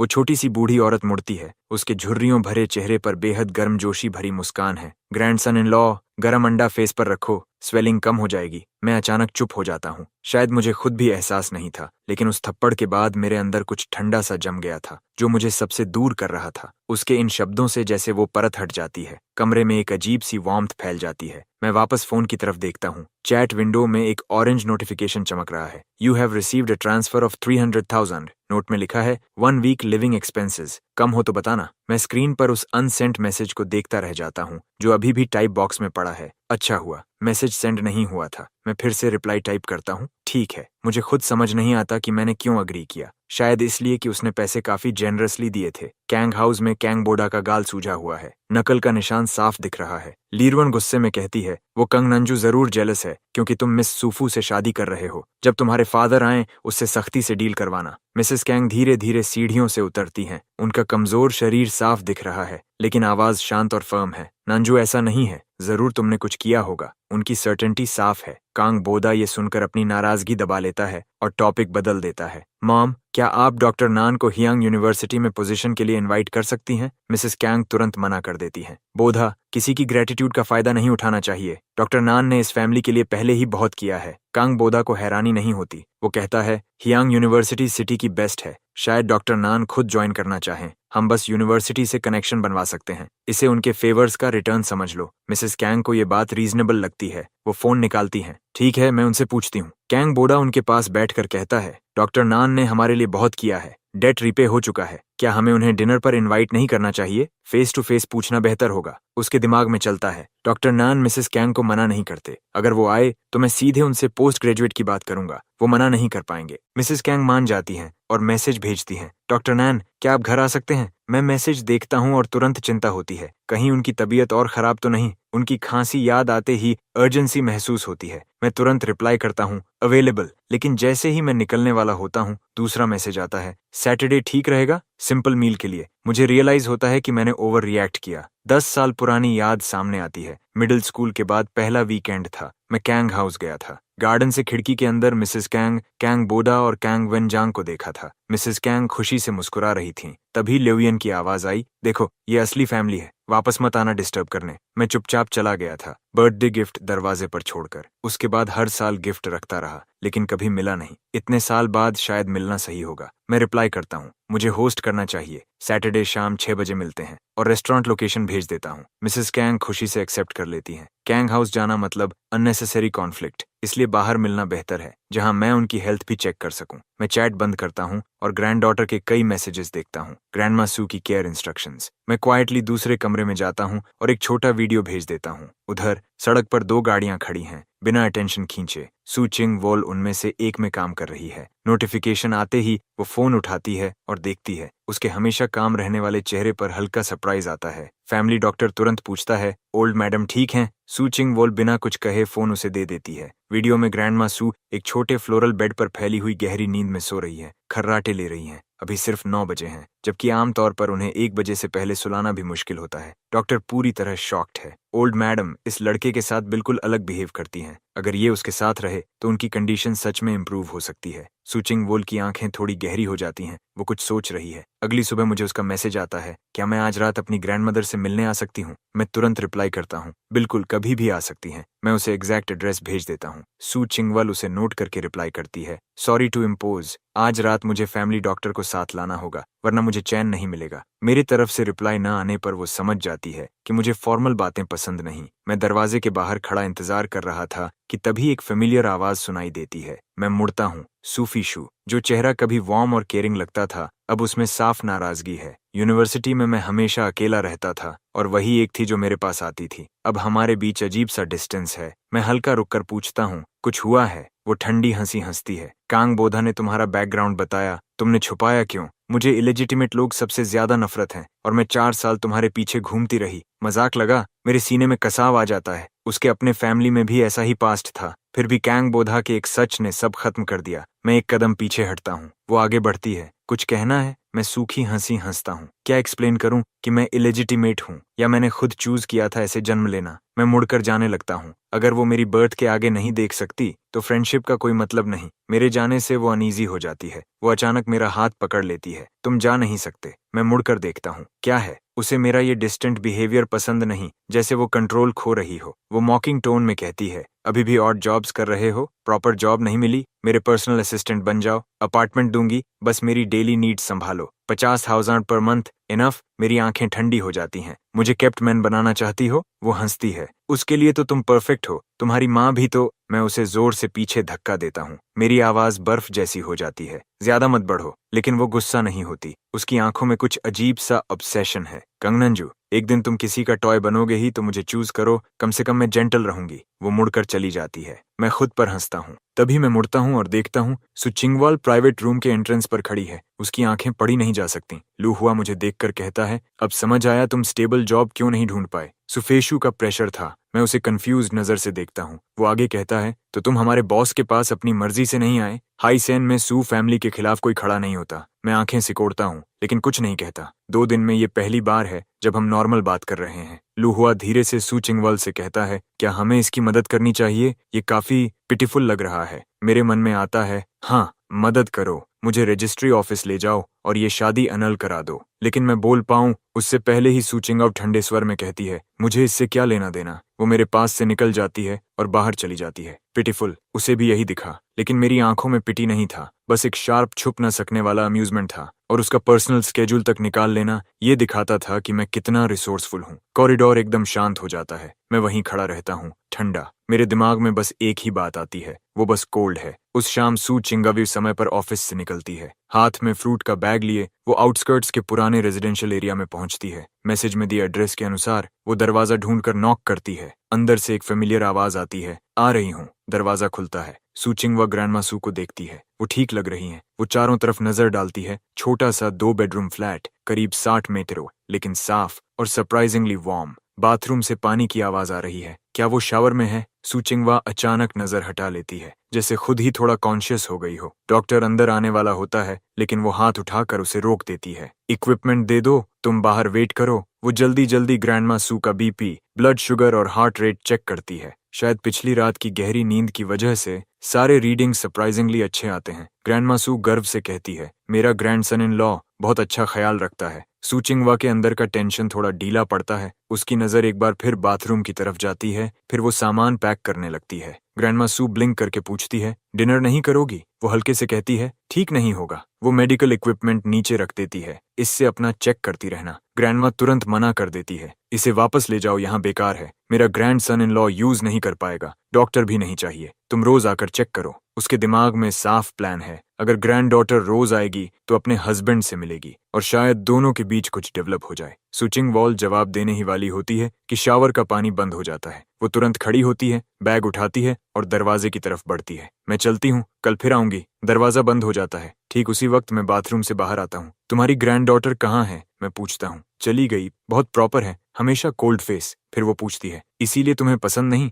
मैं फ्लैट आवाज में कहता हूँ, मैं आपका ग्रैंडसन इन लॉ नहीं हूँ। वो बिना हिले कहती है, हो, इन 2 दिनों में मैंने देख लिया, वो हर चीज में फ्लेक्सिबल है, बस इस एक बात पर नहीं। कुछ दिन बाद ग्रैंडमा सू अचानक कहती है कि उसे घर जाकर कपड़े लेने हैं। मैं ग्रैंड डॉटर को मैसेज करता हूँ और एड्रेस मांगता हूँ। जैसे ही लोकेशन खुलती है, मैं वहीं रुक जाता हूँ। एस्टेट नंबर 1, सू फैमिली एस्टेट। पूरा एस्टेट 3000 एकर्स में फैला है और मेन रेजिडेंस ही 2000 एकर्स से ज्यादा जगह लेता है। ये हाई चैंग का सबसे फेमस वेल्थी एनक्लेव है। मैंने सोचा था वो किसी छोटी विला में रहती होंगी। मुझे कभी नहीं लगा वो सू फैमिली से हैं। लेकिन जब हम वहां पहुंचते हैं, सामने एक विशाल इंट्रिकेटली कार्व्ड ब्लैक गेट खड़ा है, क्लासिकल ब्यूटी और इम्पोजिंग प्रेजेंस के साथ। मैं रुककर थोड़ा हेजिटेंट होकर पूछता हूँ, ग्रैंडमा, क्या ये सच में आपका घर है? वो धुंधली नजरों से देखती है। मुझे ठीक से याद नहीं, मेरे पास कोई ऑप्शन नहीं होता। मैं तुरंत ग्रैंड डॉटर को मैसेज करता हूँ। रिप्लाई तुरंत आता है, वहीं रुको, मैं आ रही हूँ। आसपास का हर प्रॉपर्टी कम से कम 5 मिनट दूर है। ये जगह घूमने के लिए नहीं है। कैंगबोदा सू चिंगवोल को जाते हुए देखता रह जाता है। उसके अंदर एक अजीब सा डर उठने लगता है।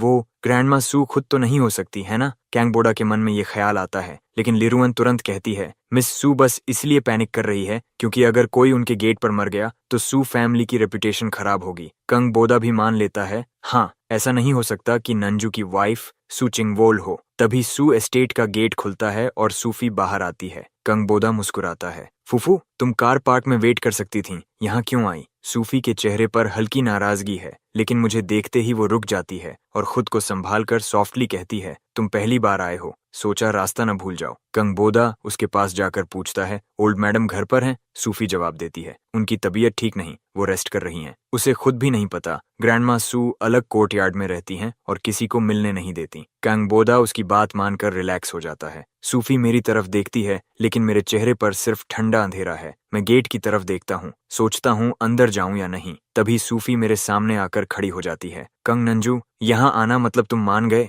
मैं कुछ नहीं बोलता। वो हंसती है, अगर मान गए हो तो कॉल कर देना, लेकिन किसने तुम्हें सू एस्टेट आने दिया? क्या ये जगह इलेजिटिमेट के लिए है? वो आगे बोलती। उससे पहले कैंगबोडा कहता है, फुई, तुम गलत समझ रही हो। नंजू अपनी वाइफ की ग्रैंडमदर का इंतजार कर रहा है। उन्हें हार्ट प्रॉब्लम हुआ था, मिस सू उन्हें अंदर ले गई। सूफी चौंकती है, क्या उसकी वाइफ? कंगबोडा कहता है, हाँ, नंजू की शादी हो गई। सूफी की आंखें लाल हो जाती हैं। कंग नंजू, वो कौन है? मैं कहता हूँ, सूफियू, इससे तुम्हारा कोई लेना देना नहीं। वो तेज आवाज में कहती है, कैसे नहीं? बिना मेरी अप्रूवल के कौन तुमसे शादी करेगा? कंगबोदा कहता है, वो कोई सड़क की लड़की है। सूफी मुट्ठी कसती है, इलेजिटिमेट और नोबडी, परफेक्ट मैच। कंगबोदा कहता है, शायद इसी वजह से ये मिस सू को परेशान कर रहा है। मैं ठंडी हंसी हंसता हूँ। कैंगबोडा, तुम्हारा दिमाग नाले जैसा है। वो कहता है, तुम बदला लेने के लिए ये कर रहे हो, लेकिन मिस सू ऑलरेडी मैरिड है। सूफी गुस्से में बोलती है, इसलिए तुम्हारी वाइफ की ग्रैंडमदर यहाँ गिरी, तुम मेरी आंट के लिए आए हो, है ना? तुम्हें शर्म नहीं आती? वो गार्ड से कहती है, इसे ध्यान से देखो, ये दोबारा सू एस्टेट में नहीं आएगा। कांग बोधा सिर झुकाकर खड़ा रहता है। तभी अंदर से सू एस्टेट का बटलर बाहर आता है। उसकी नजर पूरे ग्रुप पर घूमती है और मुझ पर आकर रुकती है। मिस्टर कंग नंजू, मिस चिंग वोल आपको अंदर बुला रही हैं। कंग बोधा फ्रीज हो जाता है। सूफी डिसबिलीफ में मुझे देखती है। मैं गार्ड की तरफ हल्की मुस्कान के साथ देखता हूँ। तो अब मैं अंदर जा सकता हूँ? गार्ड सूफी की तरफ देखता है, फिर बिना झिझक गेट खोल देता है। उसे पता है असली अथॉरिटी किसके पास है। मैं अंदर चला जाता हूँ, बाकी सब पीछे आते हैं। लियोन मुझे घूरती है। मिस सू ने तुम्हें तुम्हारी ग्रैंडमदर लेने बुलाया होगा, जल्दी निकल जाना, और सू फैमिली के कारपेट्स गंदे मत करना। हम लिविंग रूम में पहुंचते हैं और वहां मेन सोफा पर ग्रैंडमा सू बैठी हैं। उनकी नजर तेज है। तुम किसे रेच कह रही हो? वो अब एलिगेंट कपड़ों में हैं, लेकिन हालत अभी भी कमजोर है। सुचिंगो उनके पास बैठी है, काल्म और कोल्ड। लिरुआन का शरीर सख्त हो जाता है। कंग बोधा के पैर कांपते हैं। सूफी उसका हाथ पकड़ती है। वो कंफ्यूज्ड है। क्या हुआ? कंग बोधा डर गया है। इतने बड़े घर में हर एल्डर को इम्प्रेस करना जरूरी था और उसने शुरुआत में ही गलती कर दी। वो जबरदस्ती मुस्कुराता है। नंजू, तुमने बताया क्यों नहीं कि ये ओल्ड मैडम तुम्हारी वाइफ की ग्रैंडमदर हैं? कई नजरें मुझ पर टिक जाती हैं। लिरुआन तुरंत बोलती है, तुमने डिमेंशिया का फायदा उठाया, उसे डिसीव किया। फिर चिल्लाती है, घुटनों पर बैठकर माफी मांगो। मेरी आंखें ठंडी हो जाती हैं। सब ब्लेम मुझ पर डाल रहे हैं। तभी एक टी कप उड़कर आता है और लिरुअन पर गिरता है। वो दर्द सहती है, आवाज नहीं निकालती। ग्रैंडमा सू गुस्से में कहती हैं, बदतमीज औरत, वो मेरे ग्रैंड डॉटर का हस्बैंड है। लियोन दर्द सहते हुए कहती है, ओल्ड मैडम, आपको धोखा दिया गया है, उसकी वाइफ कोई नहीं है। सूफी की माँ बोलती है, चिंग डब्ल्यू, क्या ये सच में तुम्हारा हस्बैंड है? मैं सू चिंग की तरफ देखता हूँ। वो कहती है, नहीं। कंग बोधा राहत की सांस लेता है। लिरुअन कहती है, मैंने कहा था ये सब कांग नांजू का खेल है। मैं जवाब देने ही वाला था कि सूचिंग वो आगे कहती है, ग्रैंडमा ने इसे किसी और समझ लिया था, इसलिए मैंने मिस्टर कैंग से कुछ दिन देखभाल करने को कहा। सब चुप हो जाते हैं। कंग बोधा सिर झुकाकर कहता है, अगर तुम बताते मिसअंडरस्टैंडिंग नहीं होती। सूचिंग ठंडी आवाज में कहती है, मिस्टर कैंग बोधा, प्रॉब्लम आते ही ब्लेम किसी और पर डालना यही सिखाया गया है। ग्रैंडमा सू गुस्से में कहती हैं, तुमने गलती की, शर्म नहीं आई और अब किसी और को घसीट रहे हो। फिर वो सूफी से कहती हैं, एंगेजमेंट खत्म करो, मैं इसे अपना ग्रेट ग्रैंडसन इन लॉ नहीं मानूंगी। कंग बोधा पूरी तरह सख्त हो जाता है। उसने इस एंगेजमेंट के लिए बहुत मेहनत की थी। वो सूफी की तरफ देखता है, लेकिन उसकी नजर अभी भी मुझ पर है। वो अभी तक शौक से बाहर नहीं आई। कंग बोधा दांत भींच कर कहता है, ये मेरी गलती है, लेकिन एंगेजमेंट टूट भी जाए तो भी मैं तुम्हें प्रॉमिस्ड इंट्रोडक्शन दूंगा। सूफी खुद को संभाल लेती है। कंग बोधा अभी भी उसे डॉक्टर नान से मिलवाने वाला है और न्यू एनर्जी फील्ड में डॉक्टर नान टॉप नामों में है। वो तुरंत ग्रैंडमा सू की तरफ मुड़ती है। ग्रेट ग्रैंडमा, कैंग बोधा को समझ नहीं था, प्लीज उसे माफ कर दीजिए। वैसे भी बिट्रोथल गिफ्ट्स एक्सचेंज हो चुके हैं, अब एंगेजमेंट तोड़ना ऑकवर्ड होगा। उसकी आवाज सॉफ्ट है, लेकिन अंदर अर्जेंसी साफ है। ग्रैंडमा सू उसे लंबे समय तक देखती है, फिर धीरे से कहती हैं, जैसा चाहो वैसा करो। ग्रेट ग्रैंड डॉटर के मामले उसके पेरेंट्स तय करेंगे। वो आगे इंटरफियर नहीं करना चाहती। तभी सूफी की माँ मुस्कुराकर बोलती है, ग्रैंडमा, मीटिंग गिफ्ट? ये सुनते ही ग्रैंडमा सू की आंखें हल्की झुक जाती हैं। 180,000 ट्रांसफर कर दूंगी। सूफी की माँ का चेहरा तुरंत सख्त हो जाता है। लेकिन आपने पहले कहा था कि 2% शेयर्स देंगी। सू फैमिली की सबसे ज्यादा वेल्थ ग्रैंडमा सू के पास है। 20% शेयर्स उन्हीं के कंट्रोल में हैं। सूफी की माँ इस शादी के जरिए बड़ा हिस्सा लेना चाहती थी। सब पहले तय था, लेकिन लास्ट मोमेंट पर फैसला बदल गया। ग्रैंडमा सू हल्की सी मुस्कान के साथ कहती हैं, मैं इस ग्रेट ग्रैंडसन इन लॉ से संतुष्ट नहीं हूँ, इसलिए मैंने अपना फैसला बदल दिया। कंग बोधा का चेहरा एकदम सफेद पड़ जाता है। इतनी बड़ी ह्यूमिलिएशन इतने लोगों के सामने, ये बात छुपेगी नहीं। लेकिन ग्रैंडमा सू को इससे कोई फर्क नहीं पड़ता। वो मुझे और सूचिंग वॉल को अपने प्राइवेट कोर्टयार्ड में ले जाती है, फिर कोई बहाना बनाकर चली जाती है, हमें अकेला छोड़कर। अब कोर्टयार्ड में सिर्फ हम दोनों हैं। रात गहरी है, माहौल शांत है। मैं सोच रहा हूँ कैसे शुरू करूँ, तभी सूचिंग वोल अचानक मेरी तरफ मुड़ती है। उसकी भौहें सिकुड़ी हैं, आंखों में साफ नापसंदगी है। मैं भी सीधे उसकी तरफ देखता हूँ। उसे लगता है मैंने ग्रैंडमा को मैनिपुलेट किया है। शायद वो सोचती है कि मैं जानबूझकर उनके करीब आने की कोशिश कर रहा हूँ। मैं कामली कहता हूँ, आपने कहा था आप मुझे फेवर करेंगी, क्या हम रजिस्ट्री ऑफिस जाकर मैरिटल स्टेटस चेक कर सकते हैं? सूचिंग वोल ठंडी आवाज में जवाब देती है, ठीक है, लेकिन अगर ये फॉल्स निकला तो मेरी ग्रैंडमदर का इस्तेमाल करना बंद कर देना। उसकी बात साफ है, वो मुझ पर भरोसा नहीं करती। तभी खिड़की से ग्रैंडमा सू का सिर बाहर आता है। तुम मेरे ग्रैंडसन इन लॉ को परेशान कर रही हो? सूचिंग वोल का एक्सप्रेशन तुरंत फ्रीज हो जाता है। नहीं, डिनर सिंपल है, 4 डिशेस और एक सूप, बस 3 लोगों के लिए। ग्रैंडमा सू कुछ ही बाइट्स लेती हैं और चॉपस्टिक्स रख देती हैं। ग्रैंडसन इन लॉ, मैं थक गई हूँ, घर चलते हैं। मैं जेंटली कहता हूँ, आप खुद को मत थकाइए, यहीं रेस्ट कीजिए। ये कोर्टयार्ड पूरी तरह प्राइवेट केयर फैसिलिटी जैसा है। हर तरह के मेडिकल इक्विपमेंट मौजूद हैं, लेकिन ग्रैंडमा सू मेरा हाथ कसकर पकड़ लेती हैं। तो तुम यहीं रुक जाओ मेरे साथ। मैं हल्का सा फ्राउन करता हूँ और सू चिंग-वोल की तरफ देखता हूँ। वो मुझे क्लियरली पसंद नहीं करती। कुछ पल की चुप्पी के बाद सू चिंग-वोल कहती है, ठीक है। उसकी नज़र साफ कहती है, ये सिर्फ उसकी ग्रैंडमदर के लिए है, इससे ज्यादा कुछ नहीं। ग्रैंडमा सू तुरंत खुश हो जाती हैं। जहाँ मेरा ग्रैंडसन इन लॉ, वहीं मैं। डिनर के बाद मैं ग्रैंडमा सू को उनके कमरे में ले जाता हूँ। वो सच में थक चुकी हैं, लेटते ही सो जाती हैं, लेकिन उनकी नींद शांत नहीं है। वो बार बार हल्का हिलती हैं। मैं मजबूरी में बेड साइड बैठ जाता हूँ उन्हें संभालने के लिए। बाहर खिड़की के पास सू चिंग-वोल खड़ी है। उसका चेहरा गंभीर है, आंखें गहरी, जैसे वो कुछ सोच रही हो लेकिन दिखा नहीं रही। ग्रैंडमा के साथ ये क्या हो रहा है? सू चिंग पूछती है। फैमिली डॉक्टर,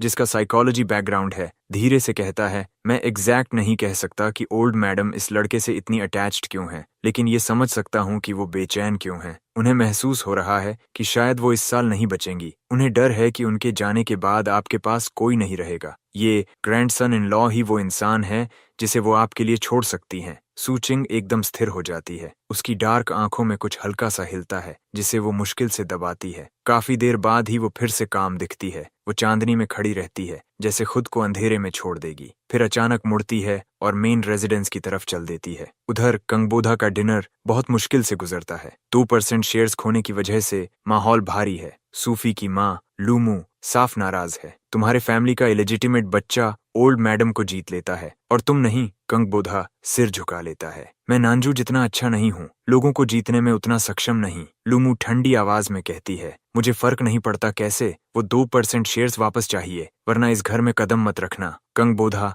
अपने गुस्से को दबाकर खाना खत्म करता है और जाने की कोशिश करता है, लेकिन तभी सू चिंग-वोल वापस आ जाती है। उसकी एंट्री से ही कमरे में दबाव छा जाता है। वो टेबल पर बचे खाने को देखती है। उसकी एक्सप्रेशन और ठंडी हो जाती है। उसकी ग्रैंडमदर ने कुछ नहीं खाया और ये लोग पूरा खाना एंजॉय कर रहे थे। सूफी के पिता सू युजेने पूछते हैं, तुम वापस क्यों आई? सू चिंग उसे इग्नोर करती है और सीधा कंगबोधा को देखती है। अब एंगेजमेंट के बाद तुम सू फैमिली का हिस्सा हो, इसलिए इसके रूल्स फॉलो करोगे। आज तुमने एल्डर्स को डिफाई किया, आज रात एंसेस्ट्रल हॉल के बाहर घुटनों पर रहोगे। वो पीछे इशारा करती है, बॉडीगार्ड्स आगे आते हैं। कंगबोधा पूरी तरह हिल जाता है। उसने कभी ऐसी सजा नहीं झेली। वो सूफी की तरफ मदद के लिए देखता है, लेकिन वो भी फैमिली हेड के खिलाफ नहीं जा सकती। वो गहरी सांस लेकर गार्ड्स के साथ चला जाता है। जाते वक्त वो सुनता है, सूफी पूछती है, कंग नंजू चला गया? सू चिंग वो जवाब देती है, वो मेरा गेस्ट है, आज रात यहीं रहेगा। एंसेस्ट्रल हॉल के बाहर ठंडी नीली ईंटों पर उसे घुटनों पर बैठाया जाता है। अक्टूबर की ठंडी रात, हवा हड्डियों तक उतरती है। वो कांपता रहता है। गार्ड्स बिना एक्सप्रेशन के खड़े रहते हैं। वो सोचता है, बस एक रात, फिर सब ठीक होगा। डॉक्टर नान से मिलना बाकी है, उसे ये मौका नहीं गंवाना। अगली सुबह मैं ग्रैंडमा सू और सू चिंग-वोल के साथ ब्रेकफास्ट करता हूँ। टेबल पर फ्राइड शुगर केक्स रखे हैं। ग्रैंडमा सू तुरंत एक उठाती हैं। सू चिंगा भौहें सिकोड़ती है। ग्रैंडमा, आपका शुगर हाई है, ये नहीं खाना चाहिए। वो अभी सोच ही रही होती है कैसे रोके। तभी मैं शांत आवाज में कहता हूँ, ग्रैंडमा, ये आपके लिए अच्छा नहीं है। और उस जिद्दी बूढ़ी औरत का हाथ हवा में हल्का सा घूमता है और शुगर केक मेरे बोल में रख देता है। वो मुस्कुराती है, ये तुम्हारे लिए है ग्रैंडसन इन लॉ। सू चिंग-वोल एक पल के लिए चौंक जाती है। वो मुझे ध्यान से देखती है, जैसे समझ नहीं पा रही कि उसकी ग्रैंडमदर मेरी बात इतनी आसानी से क्यों मानती है। मैं बिना हिचक शुगर केक खा लेता हूँ। फिर मैं सू चिंग-डब्ल्यू की तरफ देखकर कहता हूँ, वैसे रजिस्ट्री ऑफिस जाते वक्त अपना आईडी और हाउस होल्ड रजिस्ट्रेशन ले आना। ग्रैंडमा सू क्यूरियस होकर पूछती हैं, रजिस्ट्री ऑफिस क्यों? मैं कैजुअली कहता हूँ, मैरिज सर्टिफिकेट खो गया है, डुप्लीकेट लेने जा रहे हैं। सच में ये आधा सच है, डिवोर्स के लिए भी सर्टिफिकेट चाहिए। लेकिन ग्रैंडमा कहती हैं, खोया नहीं है। वो जल्दी से कमरे में जाती है और 2 रेड मैरिज सर्टिफिकेट्स लेकर लौटती हैं। मैं सर्टिफिकेट हाथ में लेकर चुप रह जाता हूँ। अचानक समझ आता है, पहली बार मुझे ग्रैंडसन इन लॉ क्यों कहा था। उन्हें पता था हम मैरिड हैं। मैं पूछता हूँ, ग्रैंडमा, ये आपके पास कैसे? वो कंफ्यूज्ड होकर कहती हैं, याद नहीं। मैं फिर पूछता हूँ, हमारी शादी कैसे हुई? वो सिर हिलाती है, याद नहीं। मैं कहता हूँ, थोड़ा सोचिए। तभी सू चिंग-वोल मुझे रोक देती है। वो मेरे सामने आकर खड़ी हो जाती है, ठंडी नजर से देखती है। उसे लगता है मैं ड्रामा कर रहा हूँ, रजिस्ट्री ऑफिस का बहाना, फेक सर्टिफिकेट दिखाना। अगर उसने खुद नहीं देखा होता कि ग्रैंडमा मेरी बात मानती है, तो शायद वो मान भी लेती। उसकी आवाज में हल्की किलिंग इंटेंट है। मैं कंफ्यूज्ड हूँ। मैं कहता हूँ, आज नहीं जाना तो ठीक है, डिवोर्स एक दिन में नहीं होता। 2 साल की शादी है, एसेट्स डिवीजन भी करना होगा। वो तुरंत कहती है, नहीं। फिर ध्यान से मुझे देखती है, जैसे जज कर रही हो। मैं थोड़ा रुककर कहता हूँ, जैसा आप चाहें। अब वो खुद अनश्योर हो जाती है, क्या मैं एक्ट कर रहा हूँ या सर्टिफिकेट सच है। वो सर्टिफिकेट लेती है और कहती है, मैं कार पार्क में वेट करूंगी।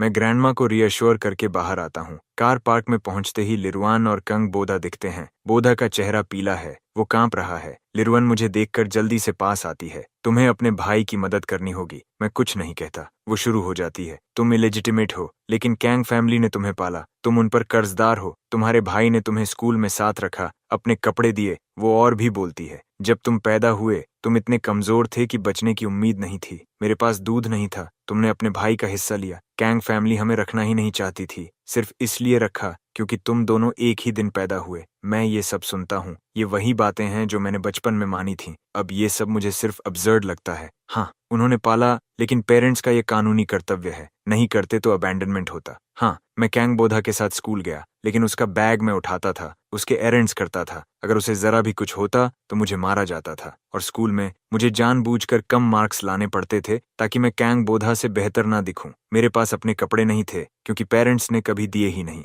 मैं सिर्फ वही पहनता था जो कैंग बोधा फेंक देता था, इसलिए कपड़े हमेशा छोटे होते थे। मिसेस कैंग ने एक बार नए कपड़े दिए, लेकिन जैसे ही मैंने पहने, लिरुआन ने उतार कर बोधा को दे दिए। कहा, मैं लायक नहीं हूँ, मुझे कभी उससे बेहतर दिखने की इजाजत नहीं थी। और वीक बच्चा, कोई भी बच्चा 4-5 दिन बिना खाना खाए वीक ही होगा। मेरी आंखों में तिरस्कार और गहरा हो जाता है, लेकिन लाई कुछ नहीं समझती। वो बोलती रहती है, अब मौका है कैंग फैमिली का कर्ज चुकाने का। ओल्ड मैडम तुम्हारी सुनती है, उससे बोलो 2% शेयर्स तुम्हारे भाई को दे। मैं अचानक मुस्कुराता हूँ। सही कह रही हो। उसके चेहरे पर खुशी आ जाती है, जैसे उसने मुझे मना लिया हो। लेकिन अगले ही पल मैं हल्के से कहता हूँ, मैं एक इलेजिटिमेट हूँ, मेरी बात क्यों मानेगी। वो वहीं रुक जाती है, समझ नहीं पाती क्या कहे। मैं बिना रुके आगे बढ़ जाता हूँ और सू चिंगवा की कार में बैठ जाता हूँ। सू चिंगवा ड्राइवर सीट पर बैठती है, दरवाजा बंद करती है और बिना एक शब्द बोले कार आगे बढ़ा देती है। रास्ते में वो रियरव्यू मिरर से मुझे देखती है। मेरा चेहरा शांत और दूर है, जैसे कुछ भी असर नहीं पड़ा। वो नजर वापस सड़क पर कर लेती है। वो कुछ कहना चाहती थी, लेकिन चुप रहती है। रजिस्ट्री ऑफिस जल्दी आ जाता है। जैसे ही कार रुकती है, लू हुआ भागता हुआ आता है। बॉस, आपने खुद ड्राइव किया, कुछ हुआ है? फिर मुझे देखकर कहता है, ये फिर आपको परेशान कर रहा है? मैं उसकी तरफ देखकर कैजुअली बोलता हूँ, तुम्हारा लाइव स्ट्रीम चैनल क्या है? वो तुरंत चुप हो जाता है। हम तीनों अंदर जाते हैं। लू हुआ क्लर्क से पूछता है, क्या बिना दोनों के सर्टिफिकेट मिल सकता है? क्लर्क भौहें चढ़ाकर कहता है, नहीं। वो मेरी तरफ देखकर हंसता है। सुना, फेक डॉक्यूमेंट लेकर आया है। लेकिन सू चिंग सर्टिफिकेट आगे बढ़ाती है। चेक कीजिए। क्लर्क सिस्टम में डिटेल्स डालता है, कुछ सेकंड देखता है, फिर ऊपर देखकर कहता है, सर्टिफिकेट जेन्युइन है। उस पल सू चिंग पूरी तरह स्थिर हो जाती है, जैसे उसकी सांस रुक गई हो। लू हुआ तुरंत बोल पड़ता है, ये गलत है, सिस्टम में एरर होगा। क्लर्क गुस्से में उसे घूरता है, तुम क्या कह रहे हो? मैरिज सीरियस प्रोसेस है, यहाँ गलती नहीं होती। दोनों पार्टीज वेरीफाई होती हैं, डिक्लेरेशन साइन होता है। मैं तुरंत कहता हूँ, डिक्लेरेशन दिखाइए। उसी समय सू चिंग भी कहती है, डिक्लेरेशन निकालिए। दोनों एक पल के लिए एक दूसरे को देखते हैं, फिर नजर हटा लेते हैं। क्लर्क हल्की साई लेकर फाइल लाने चला जाता है। वो जल्दी वापस आता है और फाइल से डिक्लेरेशन निकालकर हमें देता है। मैं उसे देखता हूँ। हैंडराइटिंग अनमिस्टेकेबली मेरी है। लू हुआ बगल से झांक कर कहता है, बॉस, ये आपकी राइटिंग है। सू चिंग कुछ नहीं बोलती, लेकिन उसकी आंखें गहरी हो जाती हैं। मैं कमरे में इधर उधर नजर डालता हूँ और एक सिक्योरिटी कैमरा देखता हूँ। क्या उस दिन की फुटेज मिल सकती है? क्लर्क सिर हिलाता है। हम सिर्फ 6 महीने तक रखते हैं। फिर वो साफ कहता है, बिना दोनों पार्टीज के फिजिकली आए मैरिज रजिस्टर नहीं हो सकती। प्रोसीजर में एरर की कोई जगह नहीं है। हम तीनों रजिस्ट्री ऑफिस से बाहर निकलते हैं। कुछ भी रिजॉल्व नहीं हुआ। बाहर खड़े होकर लू हुआ सीधा पूछता है, बॉस, अब क्या? सू चिंग डब्ल्यू की आंखें गहरी हो जाती हैं। मैं आईब्रा उठाता हूँ और फिर हम दोनों एक साथ कहते हैं, डिवोर्स। लू हुआ ब्लिंक करता है, तो अब टर्म्स डिस्कस करोगे? उसी परफेक्ट सिंक में हम दोनों कहते हैं, मेरे लॉयर तुमसे कांटेक्ट करेंगे, उनसे बात करना। हम दोनों एक पल के लिए एक दूसरे को देखते हैं। मैं हल्का सा हंसता हूँ। पहले दोनों साइड्स अपने प्रपोजल ड्राफ्ट करें, अगर इश्यू हुआ तो लॉयर्स बात कर लेंगे। लू हुआ हंसता है, जैसे मैं लॉयर अफोर्ड नहीं कर सकता, लेकिन सू चिंग सिर हिलाकर अग्री कर देती है। मैं फोन निकालता हूँ। मिस सू, वीचैट कनेक्ट कर लेते हैं, कांटेक्ट आसान रहेगा। वो एक पल रुकती है, फिर अपना QR कोड खोलती है। मैं स्कैन करता हूँ। चैट खुलती है। नाम सेव्ड है, सिली ग्रैंड डॉटर।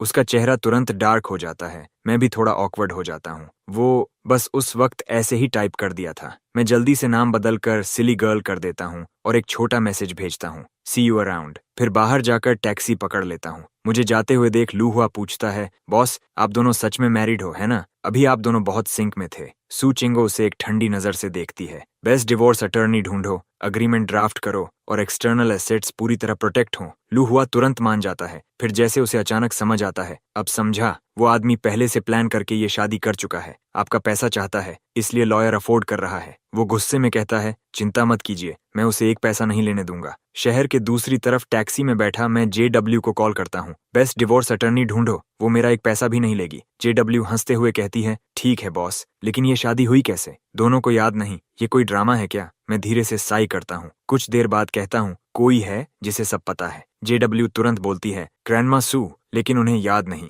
मैं भौहें सिकोड़ता हूँ। अल्जाइमर्स ट्रीटमेंट ट्रायल जल्दी शुरू करना होगा, वरना देर हो जाएगी। थोड़ी देर बाद मैं घर पहुंचता हूँ। दरवाजा खोलकर अंदर आता हूँ। 60 स्क्वायर मीटर का कमरा आज कुछ खाली सा लगता है। तभी हॉलवे से आवाज आती है। ग्रैंडमा सू सूटकेस खींचते हुए अंदर आती है। ग्रैंडसन इन लॉ, तुम आ गए, मैं तुम्हारा इंतजार कर रही थी। इस बार बहुत कपड़े लाई हूँ। मैं एक पल के लिए रुकता हूँ, फिर हल्का सा मुस्कुरा देता हूँ। उसी दिन हाईचांग की सबसे बड़ी डिवोर्स लॉ फर्म को 2 एनोनिमस रिक्वेस्ट मिलती हैं। दोनों का डिमांड एक जैसा, दूसरी पार्टी एक पैसा नहीं लेगी। टर्म्स बहुत सख्त हैं। जूनियर लॉयर कहता है, इतनी कोल्ड डिवोर्स मैंने नहीं देखी। एक आदमी, एक औरत, दोनों सेम। सीनियर लॉयर हंसता है, इजी डबल फी, ड्राफ्ट बनाओ और भेजो। सू ग्रुप के टॉप फ्लोर पर सू चिंग लगातार काम कर रही है। शाम होने पर घर से कॉल आता है, ग्रैंडमा फिर ग्रैंडसन इन लॉ को ढूंढने निकल गई हैं। वो हल्का सा रुकती है, फिर इंस्टिंक्टिवली वी-चैट खोलती है। वो मेरा कॉन्टैक्ट देखती है, कुछ लिखना चाहती है, लेकिन शब्द नहीं मिलते। जब से सू चिंग्स को पता चला कि मैं वही हूँ जिससे वो चैट कर रही थी, उसके अंदर एक अजीब सा ऑकवर्ड फील बना रहता है। वो कैजुअली पुरानी चैट्स स्क्रॉल करती है। पहले की बातें कितनी ईजी और नेचुरल थीं, जैसे पुराने दोस्त। खासकर वो दिन जब वो रेस्टोरेंट में किसी के बारे में वेंट कर रही थी। अचानक वो रुकती है। जिसके बारे में वो बोल रही थी वो मैं ही था। उसकी एक्सप्रेशन तुरंत डार्क हो जाती है, जैसे उसे खुद पर गुस्सा आ गया हो। तभी फोन वाइब्रेट करता है। मेरा मैसेज, डिवोर्स अग्रीमेंट भेज दिया है। एसेट डिवीजन मेरी मिनिमम कंडीशन है। वो फाइल खोलती है, जल्दी पढ़ती है और एसेट क्लॉज पर रुक जाती है। हल्का सा सरप्राइज। लू हुआ भी देखता है और हंसता है। ये आदमी फनी है, उसे डर है आप उसके एसेट्स ले लेंगी? सू चिंग धीरे से पूछती है। इन्वेस्टिगेशन? लू हुआ कहता है, उसे हाल ही में पता चला कि वो ऑलरेडी मैरिड है और वो जल्दी डिवोर्स चाहता है। शायद उसे सच में कुछ नहीं पता था। फिर वो जोड़ता है, लेकिन उसकी लाइफ में गैप्स हैं, कुछ छुपा रहा है। सू चिंग आधी आंखें सिकोड़कर सोचती है, तो तुम कह रहे हो वो इन्वॉल्व्ड है? लू हुआ सिर झुकाता है। 2 साल हो गए, कोई लीड नहीं। वो उसे ठंडी नजर से देखती है। वो तुरंत कहता है, हम ढूंढेंगे। सू चिंग वो अग्रीमेंट प्रिंट करती है और बाहर निकलती है। चलते हुए पूछती है, नोवा रिसर्चर मिला? अल्जाइमर्स का इलाज चाहिए ग्रैंडमा के लिए। जवाब आता है, ढूंढना मुश्किल है, लेकिन कोशिश जारी है। उधर मैं डिनर खत्म करता हूँ, तभी वी-चैट पर मैसेज आता है, मैं नीचे हूँ। मैं बहाना बनाकर नीचे जाता हूँ। वही ब्लैक लग्जरी कार खड़ी है। मैं अंदर बैठता हूँ। वो अग्रीमेंट देती है, साइन करो। मैं बिना रुके दोनों कॉपीज पर साइन कर देता हूँ। वो मुझे देखती है, जैसे उम्मीद नहीं थी कि मैं इतना सीधा मान जाऊंगा। मैं पूछता हूँ, कल रजिस्ट्री? वो हल्का सा पूछती है, इतनी जल्दी? मैं शांत स्वर में कहता हूँ, कल सुबह ID, हाउस होल्ड रजिस्ट्रेशन और सर्टिफिकेट लेकर आना। वो सिर हिलाती है। तभी अचानक उसका चेहरा बदल जाता है। हम दोनों मुड़ते हैं। ग्रैंडमा सू बिना किसी को बताए नीचे आ गई हैं। उनका चेहरा पूरी तरह पीला है, सांस भारी और आवाज कांप रही है। वो धीरे से कहती हैं, तुम डिवोर्स ले रहे हो? जैसे ही ये शब्द निकलते हैं, उनकी आंखें बंद हो जाती हैं और वो जमीन की तरफ गिर जाती हैं। कुछ ही देर बाद हॉस्पिटल के VIP वार्ड के बाहर डॉक्टर कहता है, कंडीशन फिलहाल स्टेबल है, लेकिन इन्हें किसी भी तरह का इमोशनल स्ट्रेस नहीं देना। मैं चुप खड़ा हूँ। अभी भी उस पल का डर अंदर बाकी है। मैं सू चिंगाओ की तरफ देखता हूँ। वो पास खड़ी है। उसका चेहरा पूरी तरह एक्सप्रेशनलेस है, जैसे उसने अपने अंदर उठी हर चीज को दबा दिया हो। वो बाहर से पूरी तरह कंपोज दिखती है, लेकिन जैसे ही डॉक्टर कहता है कि ग्रैंडमा सू अब खतरे से बाहर हैं, वो धीरे से अपना कॉलर ढीला करती है और हॉलवे की बेंच पर बैठ जाती है। उसके हाथ हल्के कांप रहे हैं, जिसे वो रोक नहीं पाती। तभी नर्स की आवाज आती है, ओल्ड मैडम होश में आ गई हैं। सू चिंग तुरंत अंदर जाती है। मैं भी पीछे जाता हूँ। ग्रैंडमा सू मुझे देखकर कहती हैं, ग्रैंडसन इन लॉ, मैंने सपना देखा तुम दोनों डिवोर्स ले रहे थे। वो सच नहीं है ना? मैं चुप रहता हूँ, लेकिन सू चिंग तुरंत कहती है, नहीं, हम डिवोर्स नहीं ले रहे। ग्रैंडमा सू कहती हैं, तो हाउस होल्ड रजिस्ट्रेशन और मैरिज सर्टिफिकेट दो। सू चिंग बिना हिचक सब दे देती है। फिर वो मेरी तरफ देखती हैं। जो उसने कहा वो सच है। मैं डॉक्टर की वार्निंग याद करता हूँ। एक पल रुकता हूँ, फिर कहता हूँ, हाँ सच है। वो संतुष्ट हो जाती है। उनकी हालत स्टेबल है, लेकिन ऑब्जर्वेशन के लिए हॉस्पिटल में रखा जाता है। रात तक हम दोनों वहीं वार्ड में रहते हैं। शाम होते ही मैं सोफा पर बैठकर फोन में अल्जाइमर्स ट्रीटमेंट की रिसर्च देख रहा हूँ। आखिरी स्टेज में एक टेक्निकल प्रॉब्लम है जो सॉल्व नहीं हो रही। तभी मैसेज आता है, ग्रैंडमदर ठीक होते ही डिवोर्स करेंगे।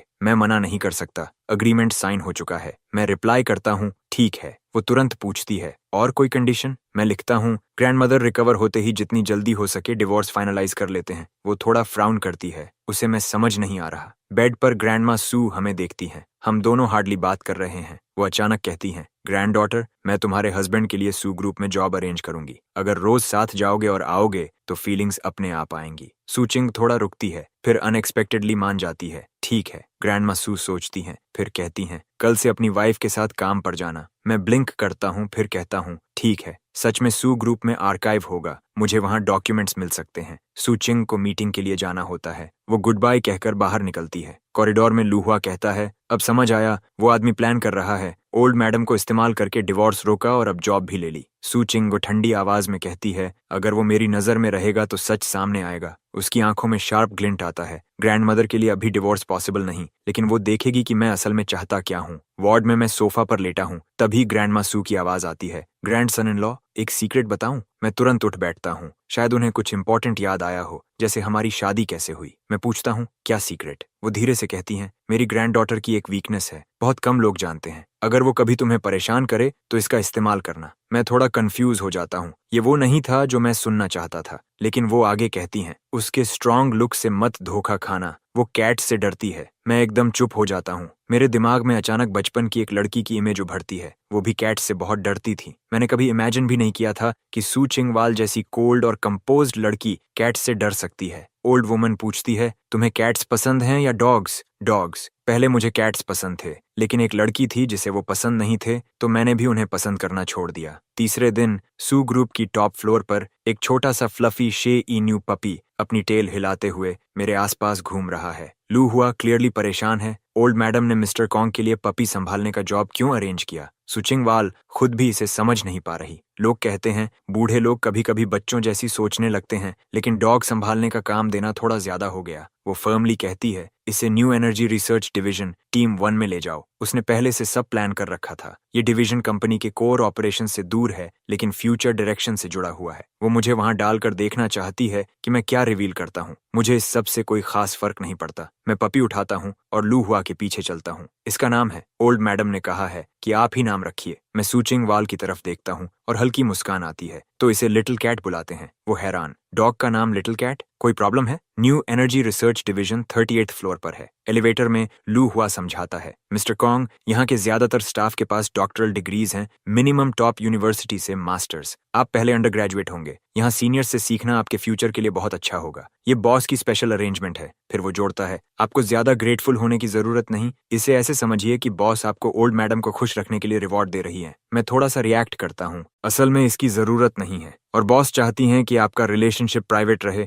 स्पेशली डिवोर्स के बाद कॉम्प्लिकेशन से बचने के लिए। मैं उसे देखता हूँ, ये मेरे लिए भी ठीक है। लू हुआ शॉक्ड रह जाता है। ये आदमी खुद ही दूरी चाहता है। वो कुछ और कहने वाला होता है, लेकिन एलिवेटर रुक जाता है। मेरा पहला दिन सरप्राइजिंगली इंटरेस्टिंग है। कोई काम असाइन नहीं करता जो मुझे परफेक्टली सूट करता है। मैं प्राइवेट ऑफिस में कुछ देर पपी के साथ खेलता हूँ। थोड़ी देर बाद वो धूप वाले कोने में कर्ल होकर सो जाता है। मैं क्वाइटली उठता हूँ, डोर बंद करता हूँ और रिसर्च डिवीजन के आर्काइव की तरफ बढ़ता हूँ। अगर अल्जाइमर्स ट्रीटमेंट डेवलप हो जाए और ग्रैंडमा सू ठीक हो जाए, तभी वो सब याद कर पाएंगी, और तभी मुझे समझ आएगा कि ये सूचिंग वाल के साथ मेरी अजीब शादी कैसे हुई। मैं एक कॉलीग से आर्काइव का रास्ता पूछता हूँ और सीधे वहां चला जाता हूँ। सू ग्रुप का आर्काइव 60th फ्लोर पर है, एक मैसिव प्राइवेट लाइब्रेरी जो सिर्फ एम्प्लॉइज के लिए एक्सेसिबल है। यहाँ ऐसी इंडस्ट्री नॉलेज है जो बाहर कहीं नहीं मिलती। मुझे अंदर से एक्साइटमेंट महसूस होती है। मेरी इंस्टिंक्ट कहती है कि जो मैं ढूंढ रहा हूँ वो यहीं है। उसी समय टॉप फ्लोर पर सूचिंग वाल डॉक्यूमेंट्स के बैकलॉग में बिजी है। उसका फोन बजता है। मैसेज आता है प्रॉस्पेरिटी इन फुल ब्लूम से,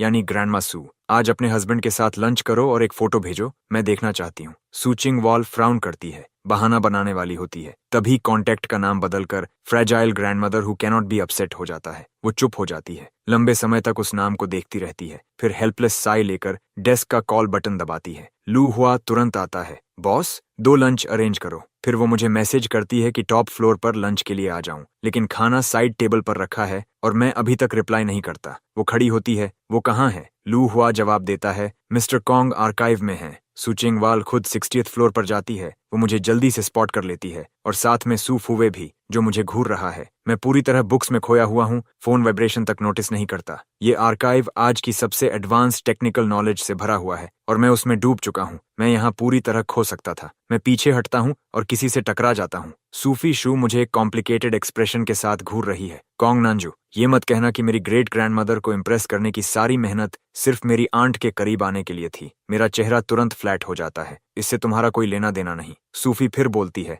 वैसे भी मेरी आंट ने पूरी जिंदगी पुरुषों से दूरी बनाए रखी है। ये मत सोचो कि तुम्हारा चेहरा तुम्हें उसके करीब ले जाएगा। वो शैलो नहीं है, अभी तो बस तुम्हें साइड करने के लिए एक बेकार पोजीशन दी है। मैं हल्का बिना हंसी वाला लाफ देता हूँ। तो जब तुम इतने साल मुझे चेस कर रही थी, वो इसलिए क्योंकि तुम शैलो थी? मैं उसकी तरफ देखता हूँ। यूनिवर्सिटी में वो मेरी एकमात्र सच्ची दोस्त थी। मैंने उसे सीरियसली कंसिडर भी किया था। ग्रेजुएशन वाले दिन जब उसने सरप्राइज की बात कही थी, तब मैं सच में सोच रहा था कि उसे एक्सेप्ट कर लूं या नहीं। मैं धीरे से साई करता हूँ। सुफावी, क्या हम डिसेंट टर्म्स पर अलग नहीं हो सकते? उसकी आंखें तुरंत लाल हो जाती हैं। नहीं, मुझे पता है तुम मुझसे नफरत करते हो क्योंकि मैंने कैंग बुधा को चुना, लेकिन मेरे पास कोई चॉइस नहीं था। पावरफुल फैमिलीज की शादी में बहुत कुछ सोचना पड़ता है। मैंने तुम्हारे लिए कोशिश की थी। मेरी माँ भी मान गई थी कि मैं किसी ऑर्डिनरी इंसान के साथ रह सकती हूँ, लेकिन तुम्हारा बैकग्राउंड, मैं कभी किसी इलेजिटिमेट इंसान से शादी नहीं कर सकती थी। सू फैमिली में अपनी जगह कैसे बनाती? हाई चांग में मैं मजाक बन जाती। मैं उसे देखता हूँ। बचपन में बैकग्राउंड की बातें मुझे सिर झुकाने पर मजबूर कर देती थीं,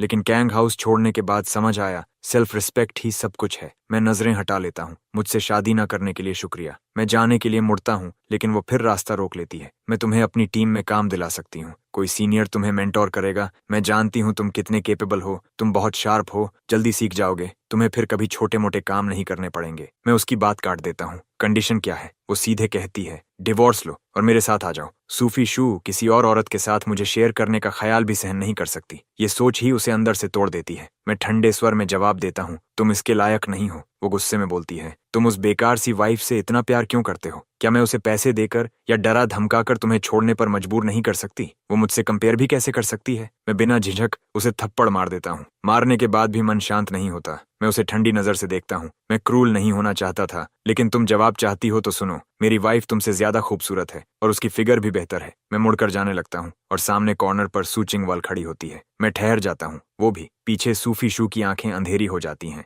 मुट्ठियां कस जाती हैं। वो मन ही मन सोचती है, एक दिन ये आदमी रोते हुए मेरे पास आएगा। वो गहरी सांस लेती है। चेहरे का दर्द थोड़ा कम होते ही फोन मिलाती है। कॉन्ग बोधा, कल दोपहर डॉक्टर नान के साथ जो लंच है, मुझे साथ ले चलो। उधर सू चिंगवाल लंच का बहाना बनाकर मुझे टॉप फ्लोर पर बुलाती है। ऑफिस के अंदर वो साइड टेबल की तरफ इशारा करती है, तुम शुरू करो। मुझे थोड़ा गिल्ट फील होता है। लगता है उसने मेरी बात नहीं सुनी। मैं सोच ही रहा होता हूँ कि कैमरा की आवाज आती है। वो काल्मली फोटो लेकर ग्रैंडमदर को भेज देती है, फिर आकर बैठ जाती है। मैं समझ जाता हूँ उसने फोटो क्यों ली, इसलिए कुछ पूछता नहीं। मैं खाने की तरफ देखता हूँ। काफी स्प्रेड है। वो सामने बैठती है, बिना जल्दबाजी के चॉपस्टिक्स उठाती है। गुड न्यूट्रिशन फिगर मेंटेन करने के लिए जरूरी है। मैं फ्रीज हो जाता हूँ। चेहरा हल्का गर्म लगता है। मेरी नजर उसके कॉलर से दिख रही पेल स्किन पर चली जाती है। फिर मैं एक पोर्शन पैक कर लेता हूँ। अभी याद आया, पपी को खाना नहीं दिया। मैं चलता हूँ। लंच के लिए थैंक्स। दोपहर जल्दी बीत जाती है। मैं डॉग उठाकर टॉप फ्लोर से निकल जाता हूँ। उधर सू चिंगवाल अपना काम खत्म करके उठती है।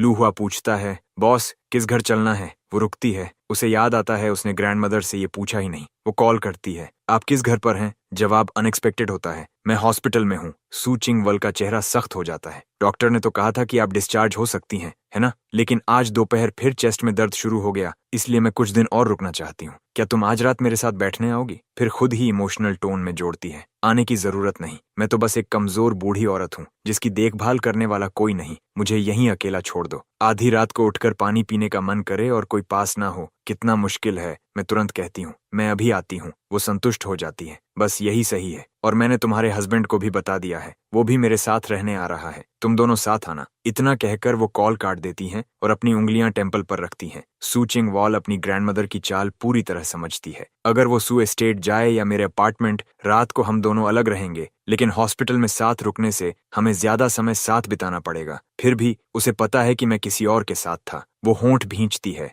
डिस्टेंस बनाए रखना चाहती है, लेकिन ग्रैंडमदर की हेल्थ सोचकर अपनी रिलक्टेंस दबा देती है। वो मुझे मैसेज करती है, काम के बाद मैं तुम्हें पिक करूंगी और हॉस्पिटल ले जाऊंगी। मैं इस बार तुरंत रिप्लाई करता हूँ, जरूरत नहीं, मैं ऑलरेडी टैक्सी में हूँ। सूचिंगवाल सोचती है कि मैं प्रोप्राइटी मेंटेन करना जानता हूँ। मैंने ग्रैंडमदर की फेवरेटिज्म का फायदा उठाकर पास आने की कोशिश नहीं की। उसे राहत महसूस होनी चाहिए, लेकिन उसके दिल में अनीज और बढ़ जाती है। मैं खुद भी ज्यादा नहीं सोच रहा। जब तक इस मैरिज के पीछे की सच्चाई नहीं समझता, मैं सूचिंगवाल के साथ ज्यादा उलझना नहीं चाहता। यह अजीब शादी ऑलमोस्ट निश्चित तौर पर उसकी तरफ से हुई है। आखिर मुझ जैसे साधारण इंसान पर कौन ध्यान देगा? मैं डॉग को उठाकर हॉस्पिटल के वीआईपी वार्ड बिल्डिंग में जाता हूँ। उसी समय पास में मिसेस कांग नानजिंग सू अपना फॉलोअप अपॉइंटमेंट खत्म कर चुकी हैं। कॉन्ग बोधा उनका हाथ थामे हुए हैं। मिसेस कांग हेजिटेंट होकर कहती हैं, वो नानजू नहीं है। वो हॉस्पिटल में क्या कर रहा है? क्या वो बीमार है? कॉन्ग बोधा के चेहरे पर इरिटेशन की झलक आती है। ग्रैंडमा सू के हॉस्पिटलाइजेशन की खबर छुपाई नहीं जा सकती थी,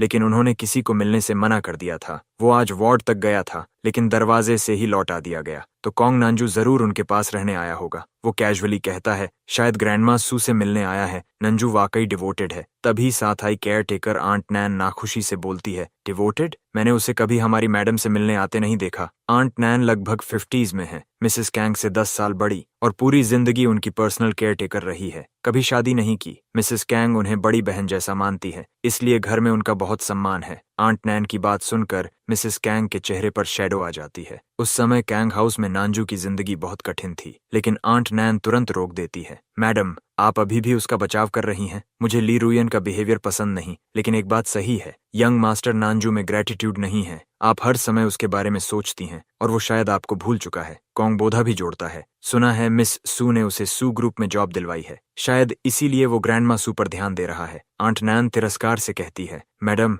आपने उसे पाला है। जब ली रुयन उसे इन्फेंट में निग्लेक्ट कर रही थी, तब आपने उसे खिलाया, स्कूल भेजा। पालन पोषण का कर्ज सबसे बड़ा होता है, लेकिन वो लौटाने का कोई संकेत नहीं। मिसेस कैंग तुरंत कहती हैं, बस करो प्लीज। कॉन्ग बोधा शांत स्वर में बोलता है, मॉम ने काइंडनेस से किया था, बदले में कुछ उम्मीद नहीं की, लेकिन कुछ लोग हर छोटी मदद का भी पूरा बदला देते हैं, जैसे डॉक्टर नान। मॉम ने उसे बस थोड़े पैसे दिए थे, और उसने सालों में हमारे परिवार के लिए कितना किया। 3 साल पहले जब कंपनी ऑलमोस्ट बैंकरप्ट थी, डॉक्टर नान ने एक टेक्निकल पैटेंट दिया जिसने सब बदल दिया। आंट नैन तुरंत सिर हिलाती है। इस तरह देखें तो डॉक्टर नान कांग नानजू से कहीं बेहतर है। कॉन्ग बोधा क्यूरियस बनकर कहता है, मैं हमेशा जानना चाहता था कि डॉक्टर नान असल में कैसा है। मॉम, कल मुझे भी साथ ले चलिए। मिसेस कैंग मुस्कुराती हैं, उसके बाल सहलाती हैं। ठीक है, तुम्हें ले जाऊंगी। दोनों बात करते हुए नीचे पार्किंग की ओर बढ़ते हैं। ये पूरा सीन वहीं से दिख रहा है जहां मैं वीआईपी वार्ड के सोफा पर बैठा हूँ। मेरी नजर मिसेस कैंग पर टिक जाती है। उनका चेहरा अस्वस्थ सफेद है, शरीर बहुत पतला हो गया है। कॉन्ग बोधा उनके साथ बात कर रहा है। वो बस हल्की रिजाइंड स्माइल के साथ सिर हिला रही हैं। दोनों के बीच एक कंफर्टेबल क्लोजनेस है। मैं उन्हें तब तक देखता रहता हूँ जब तक उनकी कार नजरों से ओझल नहीं हो जाती। नजर हटाने का मन ही नहीं करता। आखिर मैं मुड़ता हूँ और सामने ग्रैंडमा सू खड़ी होती हैं।